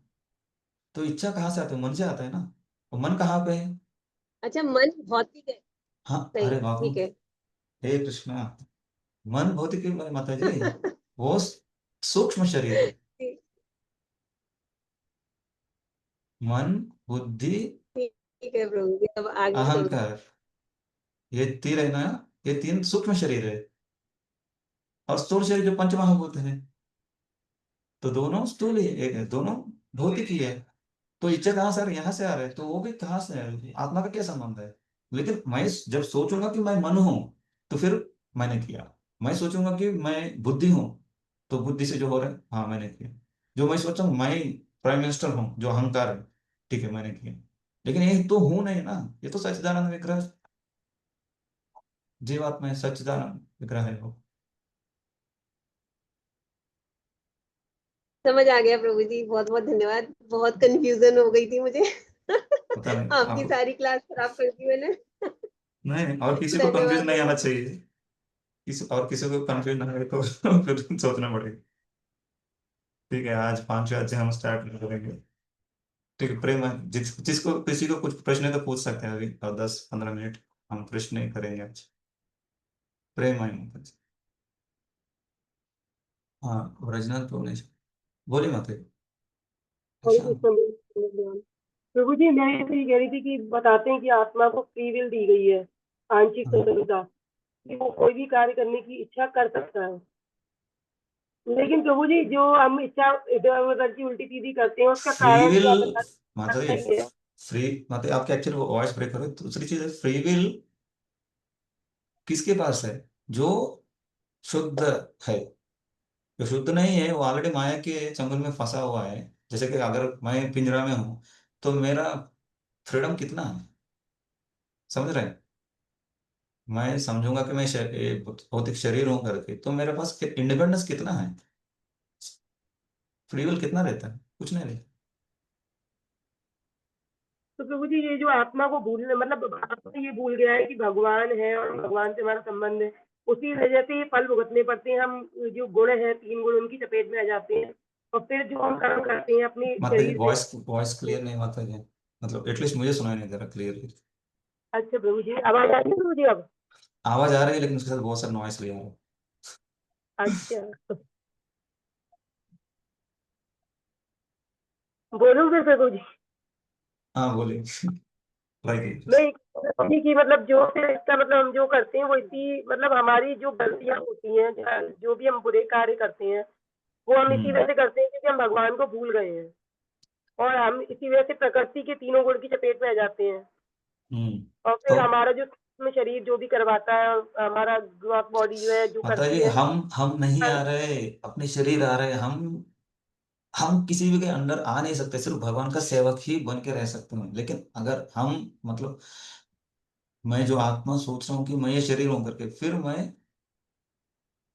मैं सुख भोग रहा हूँ, दुख भोग रहा हूँ, मैं पाप कर रहा हूँ, पुण्य कर रहा हूँ, ये सब शरीर से हो रहा है। जब आत्मा सोचता है कि शरीर, मैं शरीर हूँ, तो फिर ये सब हो रहा है। अगर मैं समझूंगा कि मैं शरीर ही हूँ, नहीं हूँ, तो मैं पाप पुण्य के परे हूँ ना। तो गलती से इतनी भगवान को भूल गए हैं। गलती से नहीं। हाँ, गलती से भूल गए। एक्चुअली भूल गए, गलती से नहीं, हम भूल ही चुके हैं। अभी इसको याद करना है हमको। इसके लिए भक्तों की संग की जरूरत है। जब भक्तों के संग में रहेंगे, फिर हम धीरे धीरे समझे, अरे मैं शरीर नहीं हूँ, ये मेरे साथ जो हो रहा है ये सब मेरे शरीर के साथ हो रहा है, मैं तो आत्मा हूँ। फिर धीरे धीरे वो ज्ञान हमें बढ़ता जाएगा। फिर वो माया प्रकृति धीरे धीरे हमको छोड़ देगी, रिलीज कर देगी। क्योंकि जैसे हमें विद्या आ गई, अज्ञानता चला गई, ज्ञान क्या आ गया हमको? कृष्ण भगवान है, कृष्ण स्वामी है, उनकी सेवा करना है मुझे। तो मुझे उनकी सेवा करना है, तो मुझे प्रकृति छोड़ देगा। अरे आप अपने स्वामी की सेवा करो, मैं भी उनकी सेवा करो, कर रही हूँ, ठीक है आप अपनी सेवा करो, स्वामी की सेवा करो, फिर वो छोड़ देंगे हमको। फिर आप 3 गुणों से बाहर आ जाएंगे। लेकिन इतना आसान नहीं जितना मैं बता रहा हूँ, काफी मुश्किल है। क्योंकि माँ दैवी है, ऐसा गुणमयी मम माया दुरतया, बहुत मुश्किल है इस माया से बाहर निकलना। इसलिए हम समझ नहीं पा रहे। देखिए, हम समझ नहीं पा रहे कि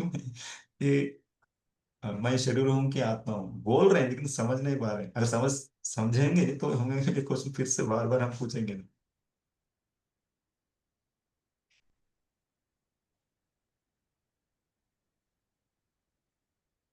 थैंक यू और प्रभु जी। किसी का कुछ प्रश्न है?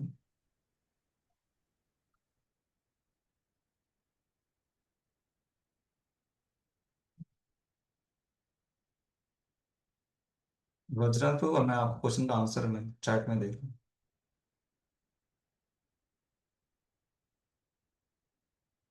ठीक है यार, कुछ प्रश्न नहीं है तो फिर जस्ट मैं इंट्रोडक्शन बता रहा हूँ, फिर हम आगे मतलब next week fifth chapter start करेंगे। एक्चुअली फिफ्थ चैप्टर, हाँ, ये पांचवा अध्याय है, इसका नाम है, नाम क्या है मैं आपको दिखाता हूँ इसमें।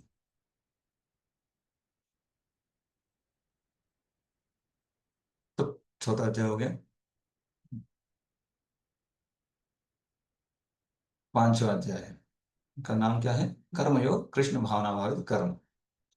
तीसरा अध्याय का नाम क्या था, किसको याद है, बिना देखे बताइए,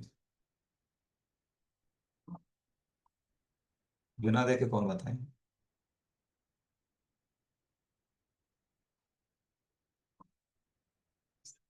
सिर्फ दो लोग ने हाथ उठा, ये आज राजू ब्रो भी ज्यादा हाथ उठा नहीं रहे, तो पता नहीं नाराज है हमसे, कुछ बोल नहीं रहे।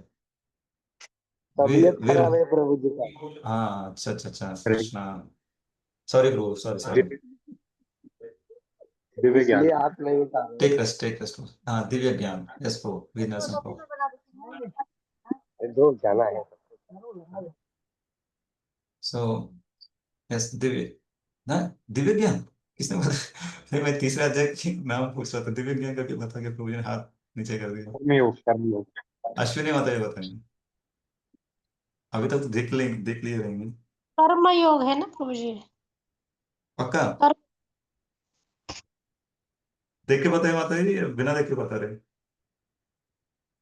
नहीं प्रभु जी, आपने पूछा ना तो कर्म योग इतना याद आया, आपने दिव्य ज्ञान बोला तो मैं भी कंफ्यूजन हो गई, फिर मैंने देखा वापस। सही सही सही माता जी, कर्मयोग सही, थैंक यू। सो यस, कर्मयोग है, तो उसी का एक एक्सटेंशन है ये, क्योंकि जैसे तीसरे अध्याय में भगवान ने, हाँ सर, भगवान को कृष्ण से अर्जुन ने प्रश्न पूछा था, क्या प्रश्न पूछा था, वो पढ़ते हैं।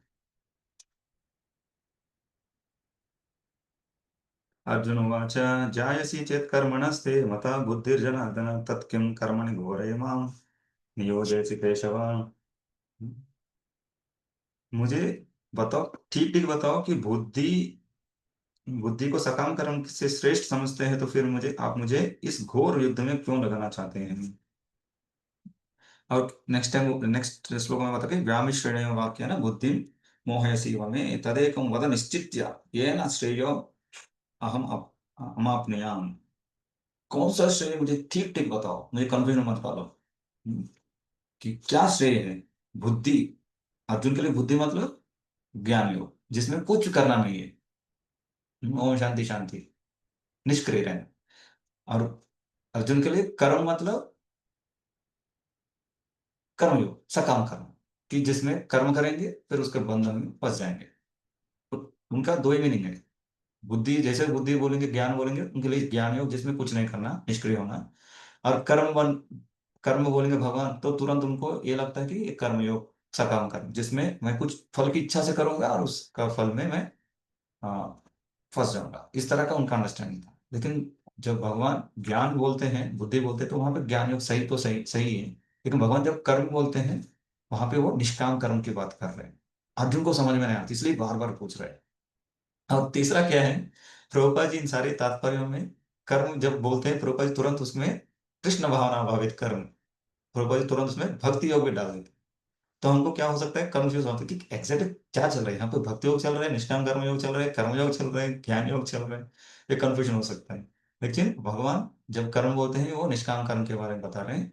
भगवान जब बुद्धि या ज्ञान बोलते हैं, तो वो ज्ञान योग की बात कर रहे हैं।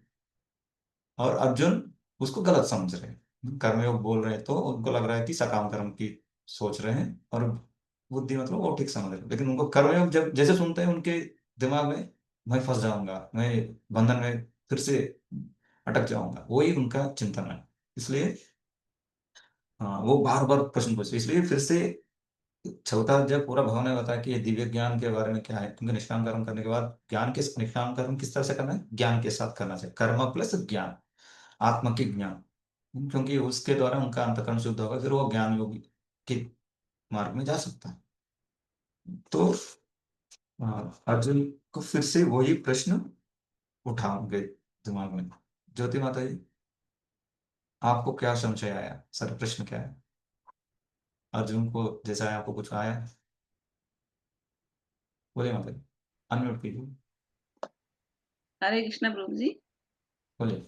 मैं तो पहले जो ये चर्चा चल रही थी हमारी कि भी हम सकाम कर्म कर रहे हैं, वो मतलब जो 3 गुणों से ही हमारा हम कार्य कर रहे हैं। मैं कि इसे आपने जो कल क्वेश्चन पूछे थे उसी में भी आपका ये हमारा यही उत्तर था ना कि हम तीनों गुणों में फंसे हुए हैं, तीनों गुणों के द्वारा हम कार्य कर रहे हैं। कल जो आपने क्वेश्चन किया था हाँ हाँ उसमें भी आपका यही उत्तर था कि भी 3 गुणों के द्वारा हम ये कार्य कर रहे हैं। उसके उत्तर में हाँ ऐसे था ना? हाँ, आपने लिखा है ऐसा उत्तर में, लेकिन हाँ जी। यह है कि हमको शास्त्रों की पठन के द्वारा हम इन हाँ, अज्ञान से बाहर हरि निकल सकते हैं। हरि हाँ, नाम के द्वारा हम हरिनाम से क्या होता है? दृढ़ता यस, पूर्वक हाँ, यस। हरि नाम करते हैं तो उसके द्वारा हम बाहर निकल सकते हैं तो दृढ़ता है, से यस, जब हम ये 4 नियमों का पालन करते हैं और अपने हृदय को शुद्धि करते हैं, इसके द्वारा भगवान का नाम ध्यान पूर्वक लेने के द्वारा, अपराध नहीं करते हुए जब नाम लेते हैं, फिर हमको भगवान शक्ति देते हैं कि इन शास्त्रों को समझने की। जब शास्त्र हमको समझ में आते हैं, फिर हम अपनी श्रद्धा जो है बढ़ता है, फिर संशय जो है वो चला जाता है। इसलिए भगवान कृष्ण ने क्या बताया कि इस ज्ञान की तलवार से इन सारे अज्ञानता को दूर करो, हाँ लास्ट में जी। बताया नहीं। और हाँ इसलिए जी। उठो युद्ध करो, इससे बता रहा हूं। और किसने, माता जी फिर से आपको क्या डाउट है माता जी, बोलिए। जी, जैसे भगवान तो निष्काम कर्म के बारे में, अगर कर्म बोले तो निष्काम कर्म, और जो हमारी गुरु वंदना में आता है दिव्य ज्ञान हृदय प्रकाशित, तो ये वाला ज्ञान कौन सा है? भक्त यहाँ पे बताया ना मैंने, यहाँ पे कि कर्मयोगी अगर ज्ञान योग के संपर्क में आएगा तो फिर वो ज्ञान योग की तरफ जाएगा। लेकिन एक कर्मयोगी जो जैसे हम सब कर्म कर रहे हैं, अगर हम भक्तों के संग में आएंगे तो हम कहाँ पे जाएंगे? हमको ज्ञान क्या दिया? भक्त क्या देते हैं हमको? बोलते कि हम ब्रह्मन में जाके मिल जाएंगे, वो बताते हैं हमको। क्या बताते हैं भक्त, क्या बताते नहीं, हैं आपको क्या बताए आपके शिक्षा गुरु या आपके जो भी जिनके संपर्क में आप आए थे भक्त, क्या बताया आपको? मतलब कहा जाता है कि सेवा करेंगे तो हम लोग गोलोक धाम जा सकते हैं। हाँ, वहां जाके क्या करेंगे? सो जाएंगे? सेवा करेंगे, सेवा। सेवा करेंगे ना। हाँ, ब्राह्मण में वो सेवा नहीं है, सेवा का भाव नहीं है उनमें, इनमें वो तो निष्क्रिय पहले हो चुके हैं, तो उनमें उनको कुछ करना ही नहीं है, तो उनमें सेवा की भावना, इसलिए वो ब्राह्मण में जाके रहेंगे, क्योंकि उनमें कुछ किसी प्रकार का मलिनता भी नहीं है, इसलिए वो ब्राह्मण में रहेंगे। तो उस जगह करेंगे जहाँ पे सेवा भी नहीं है और मलिनता भी नहीं है। एक ज्ञान ज्ञान योगी वाले निष्काम कर्मयोग का पालन करके, ज्ञान योग वाला का पालन करके। ज्ञान ही भक्ति में आएगा, या जो मतलब गुरु ने दिया दिव्य ज्ञान हृदय में जगाया, से ये ज्ञान भक्ति में आएगा या कर्म? से ज्ञान मतलब जानकारी लेना। ये ज्ञान ब्राह्मण के बारे में हो सकता है, ये ज्ञान भगवान के बारे में हो सकता है। जब ज्ञान योगी दिव्य ज्ञान देता है तो वो ब्राह्मण के बारे में देगा। अगर भक्ति योग भक्त दिव्य ज्ञान देगा तो वो भगवान के बारे में देगा। समझ में आया? अच्छा, ठीक भक्त हमेशा ठीक है भगवान प्रभु। के बारे में बताएंगे, वो ब्राह्मण के बारे में नहीं बताएगा। लेकिन ज्ञान योगी भगवान के बारे में नहीं बताएगा, वो सिर्फ ब्राह्मण के बारे में, जहाँ पे आप शांति के साथ रह सकते हो, यहाँ पे किसी प्रकार का दुख नहीं है, सुख भी नहीं है, कुछ कर्म नहीं है, वो उनके लिए दिव्य ज्ञान है। उनके लिए वो दिव्य ज्ञान। और भक्ति के लिए पूरे गोलोक धाम, वहां पे कितने प्रकार से आप भगवान की सेवा कर सकते हो, वहां पे क्या क्या होता है, वहां पे गोलोक धाम कैसे रहता है, कितना वहां पे वैरायटी है, ये सारे भक्त बताएंगे हम। तो इसलिए अपने जीवन में हम किसके साथ संग कर रहे हैं बहुत इंपॉर्टेंट है। अगर हम भक्तों की संग कर रहे हैं, फिर वो हमको गोलक के धाम के बारे में बताएंगे, भगवान के बारे में बताएंगे, भगवान के अलग अलग लीला के बारे में बताएंगे, जिसके द्वारा हमें सेवा वृत्ति जो है, एक्चुअली आत्मा में सेवा वृत्ति इनबिल्ट है। क्योंकि ये क्या है, जीवात्मा भगवान का एक अंश है ना। तो अंश क्या क्या क्या करता है हमेशा? अंशी का सेवा करता है ना। ये उंगली मेरी सेवा करता है ना, इस शरीर का सेवा कर। तो ऐसे है, सारे जीवात्मा भगवान की सेवा कर, तो उनमें इनबिल्ट है। लेकिन जब वो इसको भूल जाता है, वो ब्राह्मण के पास जा, फिर वो क्या ब्राह्मण के पास जा सकता है। इसलिए प्रभुपाद जी बोलते हैं कि जो मायावादी है या स्पेशल ज्ञान योगी है, वो बाद में गिर जाते हैं, फिर आके क्या करते हैं, इस दुनिया में काम करते हैं। कैसे? हॉस्पिटल खोल के, लोगों को खाना खिला के, लोगों को कपड़े देकर, है ना, फिलोंथ्रोपिक वर्क। प्रभुपाद जी बहुत बार लिखते हैं अपने भगवत गीता में क्योंकि उनके पास भगवान के प्रति ज्ञान नहीं, भगवान की सेवा करने के ज्ञान नहीं है, वो सिर्फ आत्मा करके उतना ही ज्ञान है। लेकिन सेवा वृत्ति अंदर इनबिल्ट होने के कारण क्या करते हैं, ब्रह्मन के पास जाकर भी रह नहीं सकते, वो क्या करते, नीचे आ जाते हैं। इस दुनिया में अलग अलग रूप में सेवा करते हैं, सेवा वृत्ति हमारे में इनबिल्ट है। तो जैसे हम भक्तों को संपर्क में आ जाएंगे, फिर वो सेवा वृत्ति को फैन करेंगे, ये सेवा करो, वो सेवा करो, है ना? सबको सेवा में लगा था कि नहीं? हम सबने आपने भी सेवा की रहेंगे ना मंदिर में? क्या सेवा करते हैं आप मंदिर में, सेंटर में जो भी? अरे अभी अभी तक आपका आवाज आ रहा था, अभी जब सेवा की बात करते तब आवाज नहीं आ रहा है। तो आप सेवा नहीं कर रहे शायद। अनम्यूट हो गया। अच्छा, म्यूट हो गए? म्यूट कैसे हो गया? इनको फाइंड आउट करना। माता यहाँ और 1 मिनट आप अनम्यूट करना, बोलिए। प्रभु जी, वहां पे प्रसादम की सेवा करती हूँ मैं जाके बृहस्पति को, और जो है मतलब कभी कभी सफाई की भी सेवा मिल जाती है तो सफाई की भी सेवा करती हूँ, और कभी घर से भी कुछ लेके जाना होता है, ये सब यस, तो बर्तन ये भी सेवा, मांजती हूँ कभी कभी। हाँ ये बहुत बड़ी सेवा है, राधा रानी की असिस्टेंट, असिस्टेंट का असिस्टेंट बनना। हम्म, तो जब हम हमें ये इनबिल्ट ये सेवा वृत्ति है, जब हम भक्तों के संग में आते हैं, तो वो सेवा वृत्ति जगाते हैं। और भगवान की सेवा अलग अलग रूप में संडे कर सकते हैं, है ना, अलग तो अलग। सब्जियां भी काटती हूँ। बहुत अच्छा, अच्छा। ऐसा माता जी, ठीक है माता, आपको कुछ समझ में आया? ऐसा मैं सोच रहा हूँ। ज्योति माता जी, आप बताएं। जी प्रभु जी, हाँ जी बहुत बहुत प्रभु जी। धन्यवाद, बहुत सारी डाउट क्लियर हुए। मेरा इतना है कि दूसरों को कुछ कंफ्यूजन नहीं होना चाहिए, उनको उनको डाउट्स नहीं आना चाहिए। ऐसा माता है, ज्योति माता जी, ये लास्ट प्रश्न है, क्योंकि एक्चुअली मैं 3:30 बजे जाने तो वाला टाइम था। हो गया। हरे कृष्णा प्रभु जी, बस ठीक है, आप बहुत अच्छा समझा रहे हैं, बहुत समझ में आ रहा है। प्रयास कर रहा हूँ बस माता जी, हम मुझे पता बता नहीं नहीं। पाते हैं आपको क्लियरली, हम अपना रिप्लाई में नहीं बता पाते प्रॉपर, नहीं नहीं, लेकिन समझ में आ रहा है। आपको समझ में आया तो हाँ, समझ अच्छी में बात आ है। रहा है आपका बताया, बस और आपको हम कैसे रिप्लाई समझ में में। आया, मुझे कैसे समझ में आएगा, जब आप भक्ति को एकदम दृढ़ता से करेंगे, हरिनाम श्रद्धा से लेंगे, फिर समझ में हाँ आया जी कि प्रभु। आपको मैं जो बता रहा हूँ समझ में आया। जी प्रभु जी, ठीक आपकी बताने से हमें दृढ़ता बढ़ रही है हमारी, आपके समझाने से भक्ति में हम थोड़ा सा ग्रो कर रहे हैं। तो मैं अब फर्स्ट श्लोक में पढ़ता हूँ, थोड़ा सा सेटिस्फेक्शन मिलेगा मुझे कि मैं 5 बार टच किया हाँ, करके। हाँ जी बोलिए। हाँ, आपका स्क्रीन में क्या दिखा रहा हूँ मुझे? हाँ, 5th चैप्टर। तो 5th चैप्टर का अध्याय का 5वां अध्याय का नाम है कर्मयोग कृष्ण भावना भावित कर्म। भावित कर्म। क्योंकि प्रभुपाद जी कभी भी कर्म को ऐसा ओपन एंडेड नहीं छोड़ते, प्रभुपाद जी कर्म को कृष्ण भावना भावित में ही कनेक्ट कर लेते हैं। इसके पहले बताया ना, प्रभुपाद जी के लिए कर्म या कर्म योग मतलब निष्काम कर्म, सॉरी, भक्ति योग। कृष्ण भावन भावित कर्म। भक्ति, हाँ, कृष्ण भावना भावित कर्म मतलब भक्ति। लेकिन अर्जुन को वो सकाम कर्म, लेकिन कृष्ण क्या बोल रहे, निष्काम कर्म। कृष्ण के लिए निष्काम कर्म, अर्जुन के लिए सकाम कर्म, हमारे लिए प्रभुपाद जी कृष्ण भक्ति। भावना भावित कर्म। हाँ, या भक्ति, ऐसा 3 अंडरस्टैंडिंग है यहाँ पे। कृष्ण सोच रहे अपने मन में निष्काम कर्म के बता रहा हूँ, अर्जुन सोच सुनते सुनते उनको लग रहा है कि मुझे क्यों कर्म के बंधन में फिर से भगवान फंसा रहे। लेकिन प्रभुपाद जी, अरे ये दोनों नहीं है, आप समझो कि मैं भक्तिमय कर्म करो। माता म्यूट कीजिए जो ठीक है, म्यूट। इस तरह से चल रहा है। तो अर्जुन उवाच,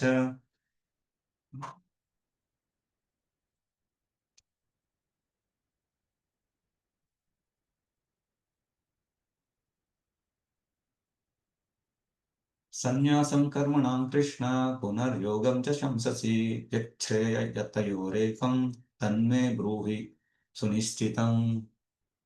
अर्जुन ने कहा, हे कृष्ण, पहले आप मुझसे कर्म त्यागने के लिए कहते हैं और फिर भक्तिपूर्वक कर्म करने का आदेश देते हैं। यहाँ पे भक्ति किसने लिखा? प्रभुपाद जी ने लिखा। यहाँ पे योगम करके दिया है, लेकिन प्रभुपाद जी उसको भक्ति कर लिए। ठीक है, कर्म करने का आदेश देते हैं। क्या आप कृपा करके, पहले तो ऐसे बोले, आप मुझे कंफ्यूज मत कर, क्लियरली बताओ। यहाँ पे कह रहे हो कृपा करके, अभी अर्जुन फिर से इस बार अभी थोड़ा और नीचे आ गए। कृपा करके निश्चित रूप से मुझे बताएंगे कि इन दोनों में से कौन अधिक लाभप्रद है। कौन पढ़ेंगे? मैं पढ़ता हूँ प्रभु। हाँ यस ब्रो, मैं जस्ट आपको ही बोल रहा हूँ। यस ब्रो, पढ़िए bro। भागवत गीता और तात्पर्य श्री भगवत गीता के इस पंचम अध्याय में भगवान बताते हैं कि भक्ति पूर्वक किया गया कर्म शुष्क चिंतन से श्रेष्ठ है। भक्ति पथ अधिकतम सुगम है, क्योंकि दिव्य स्वरूपा भक्ति मनुष्य को कर्म बंधन से मुक्त करती है। द्वितीय अध्याय में आत्मा तथा उसके शरीर बंधन का समान ज्ञान बतलाया गया है। इसी में बुद्धि योग अर्थात भक्ति द्वारा इस भौतिक बंधन से निकलने का भी वर्णन हुआ है। तृतीय अध्याय में यह बताया गया है कि ज्ञानी को कोई कार्य नहीं करने पड़ते। चतुर्थ अध्याय में भगवान ने अर्जुन को बताया है कि सारे यज्ञों का पर्यवसान ज्ञान होता है, किंतु चतुर्थ अध्याय के अंत में भगवान ने अर्जुन को सलाह दी कि वह पूर्ण ज्ञान से युक्त होकर उठ करके युद्ध करे। अतः इस प्रकार एक ही साथ भक्तिमय कर्म तथा ज्ञान युक्त अकर्म की महत्ता पर बल देते हुए कृष्ण ने अर्जुन के संकल्प को भ्रमित कर दिया। अर्जुन यह समझता है कि ज्ञान में संन्यास का अर्थ है इंद्रिय कार्यों के रूप में समस्त प्रकार के क्रियाकलापों का परित्याग, किंतु यदि भक्ति योग में कोई कर्म करता है तो फिर कर्म का किस तरह त्याग हुआ। दूसरे शब्दों में वह यह सोचता है कि ज्ञान में संन्यास को सभी प्रकार के कार्यों से मुक्त होना चाहिए, क्योंकि उसे कर्म तथा ज्ञान असंगत से लगते हैं। ऐसा लगता है कि वह यह नहीं समझ पाया कि ज्ञान के साथ किया गया कर्म बंधनकारी न होने के कारण अकर्म के ही तुल्य है। अतएव वह पूछता है कि वह सब प्रकार से कर्म त्याग दे या पूर्ण ज्ञान से युक्त होकर कर्म करे। Thank you Pradeep. तो मैं जस्ट उसको एक पिक्चर रूप में ड्रॉ करके दिखाता हूँ।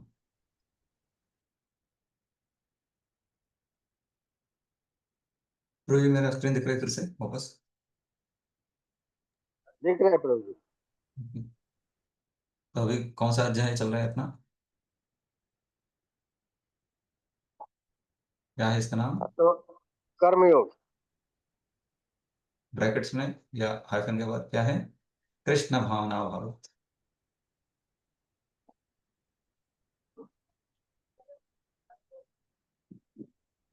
कर, ये प्रभुपाद ने दिया है। ठीक है, उस कृष्ण ने कुछ अध्याय के नाम बताया नहीं कि अभी देखो मैं अध्याय पहला पूर्ति हो गया, अभी दूसरे अध्याय में शुरू कर रहा हूँ और पहला अध्याय का नाम ये था, अभी दूसरे अध्याय का नाम ये। सर कृष्ण ने कुछ बताया नहीं। तो जब कर्म या सेकंड चैप्टर के बाद में जब कृष्ण बोलते हैं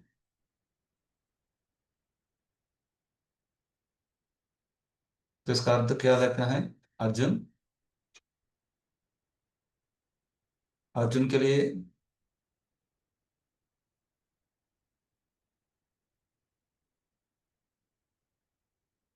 ये सकाम कर्म सोच रहे हो। सकाम कर्म लग रहा है अर्जुन को। लेकिन जब कृष्ण बोलते हैं योग किसके बारे में? निष्काम कर्म।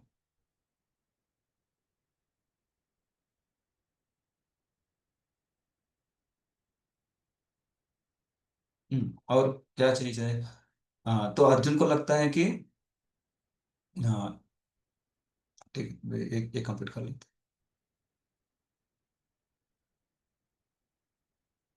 जब कृष्ण बताते हैं बुद्धि या ज्ञान, तो एक एक अंडरस्टैंडिंग है ज्ञान योग के बारे में भगवान बता रहे हैं, और दूसरा निष्काम कर्म के बाद जो ज्ञान उसमें उत्पन्न होता है उसके बारे में बता रहे कृष्ण। हाँ, तो अर्जुन को क्या डाउट आ रहा है?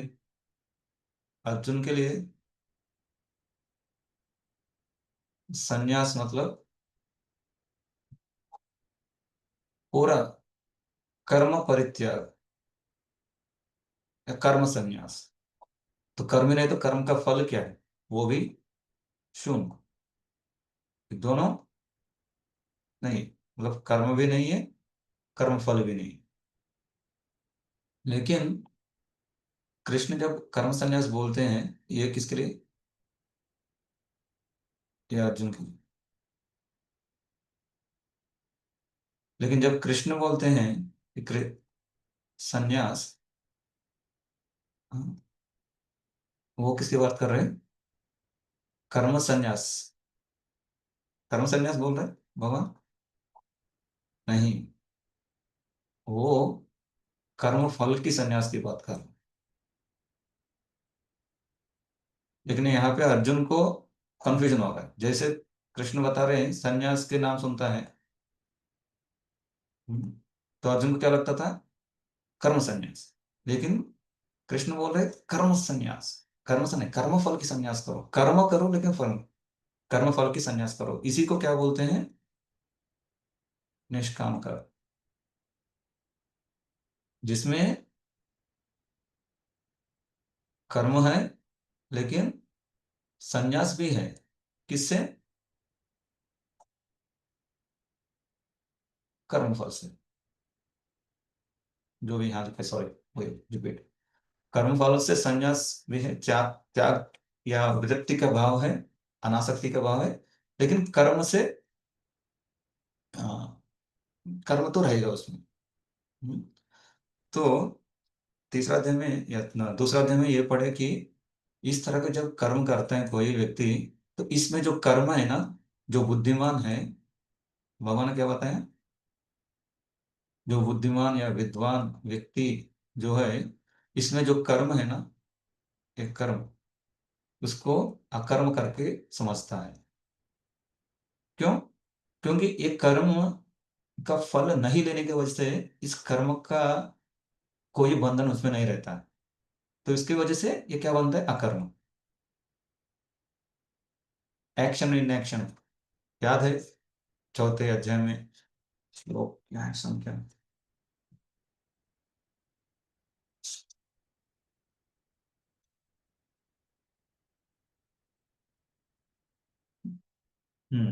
कर्म कितना 17वां श्लोक है चौथा अध्याय में। कर्मणो अपि बोद्धव्यम बोद्धव्यम च कर्मणः कर्म अकर्मणश्च बोद्धव्यम गहना कर्मणो गतिः, ये श्लोक। और कर्मण कर्मण्य कर्म यः पश्येत् अकर्मणि च कर्म यः स बुद्धिमान मनुष्येषु स युक्तः कृष्ण अकर्मकृत्। 17 और 18 श्लोक देखेंगे तो वहां पे इसकी बात करें कि निष्काम कर्म के वजह से ये कर्म जो है इसमें अकर्म, क्योंकि इसमें कुछ बंधन नहीं होता है निष्काम कर्म जब करते हैं व्यक्ति। लेकिन कर्म सुनते हैं अर्जुन को नॉर्मल रेगुलर कर्म जो सकाम कर्म है उसकी, वो उसको ले रहा है, इसलिए उनको डर लग रहा था।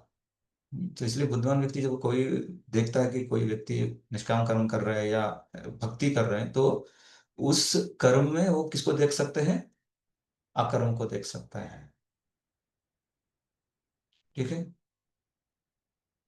और यही व्यक्ति अकर्म में कर्म भी देख सकते हैं, तभी तो कर्म करेंगे। हाँ, उनको पता है कि मैं जो कर रहा हूं इस पे मुझे कुछ बंधन आने वाले नहीं है। इस तरह से वो अकर्म करेंगे और करने के लिए कुछ क्रिया होगा, दैट इज व्हाट कर्म। इसलिए वो अकर्म में कर्म देख सकते हैं, और वो जो कर्म कर रहे हैं उसमें अकर्म भी है। मतलब ऐसा जो बुद्धिमान, स्पेशली जब कब ये निष्काम कर्म कर रहा है, तो ज्ञान योगी के लिए तो कुछ कर्म ही नहीं, उसको तो छोड़ दीजिए, उसमें सक्रिय कुछ है ही नहीं। तो ये निष्काम कर्म योगी के लिए सब डिस्कशन चल रहा है। ठीक है, आगे का प्रश्न और आगे कैसे भगवान समझाएंगे कृष्ण अर्जुन को सब हम, 1 minute, just give me minute.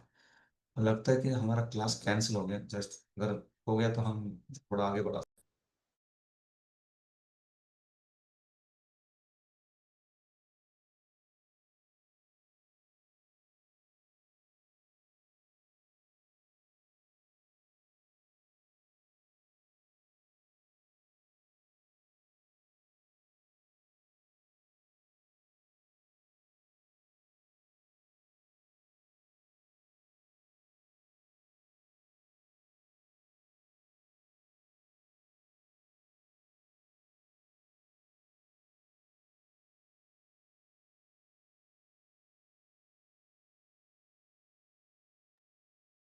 हरे कृष्णा। आपके लिए शुभ वार्ता है कि हमारा क्लास चल रहा है तो मुझे जाना पड़ेगा, तो आपको विराम देंगे हम, थोड़ा आपको शांति मिलेगी। तो ठीक है, धन्यवाद आप सबका। ऑलरेडी 4 बज गए हैं। तो हम नेक्स्ट वीक मिलेंगे, कल तो राधाष्टमी है। मैं सबसे प्रार्थना करता हूँ कि मेरे लिए आप सब प्रार्थना की कि मैं अच्छी तरह से जप करूँ, अच्छी तरह से सेवा करूँ और भक्ति में प्रभुपाद जी को प्रसन्न करूँ। तो ये सबसे मेरी विनती है, पर्सनली मैं पूछ रहा हूँ सबको, सब जरूर मेरे लिए प्रार्थना कीजिएगा। कल राधाष्टमी बहुत स्पेशल दिन है, जो भगवान को मोहित कर सकती है राधा रानी। श्री कृष्णाकर्षणी में सबसे पहला उदाहरण राधा रानी का देते हैं। तो ऐसे राधा रानी का आविर्भाव है कल। आप सभी कल हम पूरा दिन भक्तिमय कार्यों में लगाए नए दिन को, और जितना हो सकते हो उतना लोगों को कनेक्ट कीजिए राधा रानी की कृपा प्राप्त करने के लिए, जिससे कृष्ण भी प्रसन्न होंगे और राधा रानी प्रसन्न होंगे। ठीक है, हरे कृष्णा। और किसी को कुछ प्रश्न है तो जैसे पता है आप सबको, मुझे पर्सनली बाद में भेज सकते हैं क्वेश्चन या I mean message, WhatsApp, voice recording. आप सबका फिर से धन्यवाद है क्योंकि आप सब थोड़ा जल्दी आए आज, और आप सबने क्वेश्चन को आंसर करने का प्रयास भी की। जिनका क्वेश्चन आज सुबह भेजे 4 बजे के बाद, मैं उन सबको पढ़ूंगा बाद में और नोट करूंगा। ठीक है, थैंक यू। हरे कृष्ण। वाञ्छाकल्पतरुभ्यश्च कृपा सिन्धुभ्यो च पतितानां पावनेभ्यो वैष्णवेभ्यो नमः। अनंत कोटि वैष्णव की जय, शिल प्रभुपाद की जय। तो अगले हफ्ते हम मिलेंगे, मतलब 6 तारीख, 6 तारीख और 7 तारीख।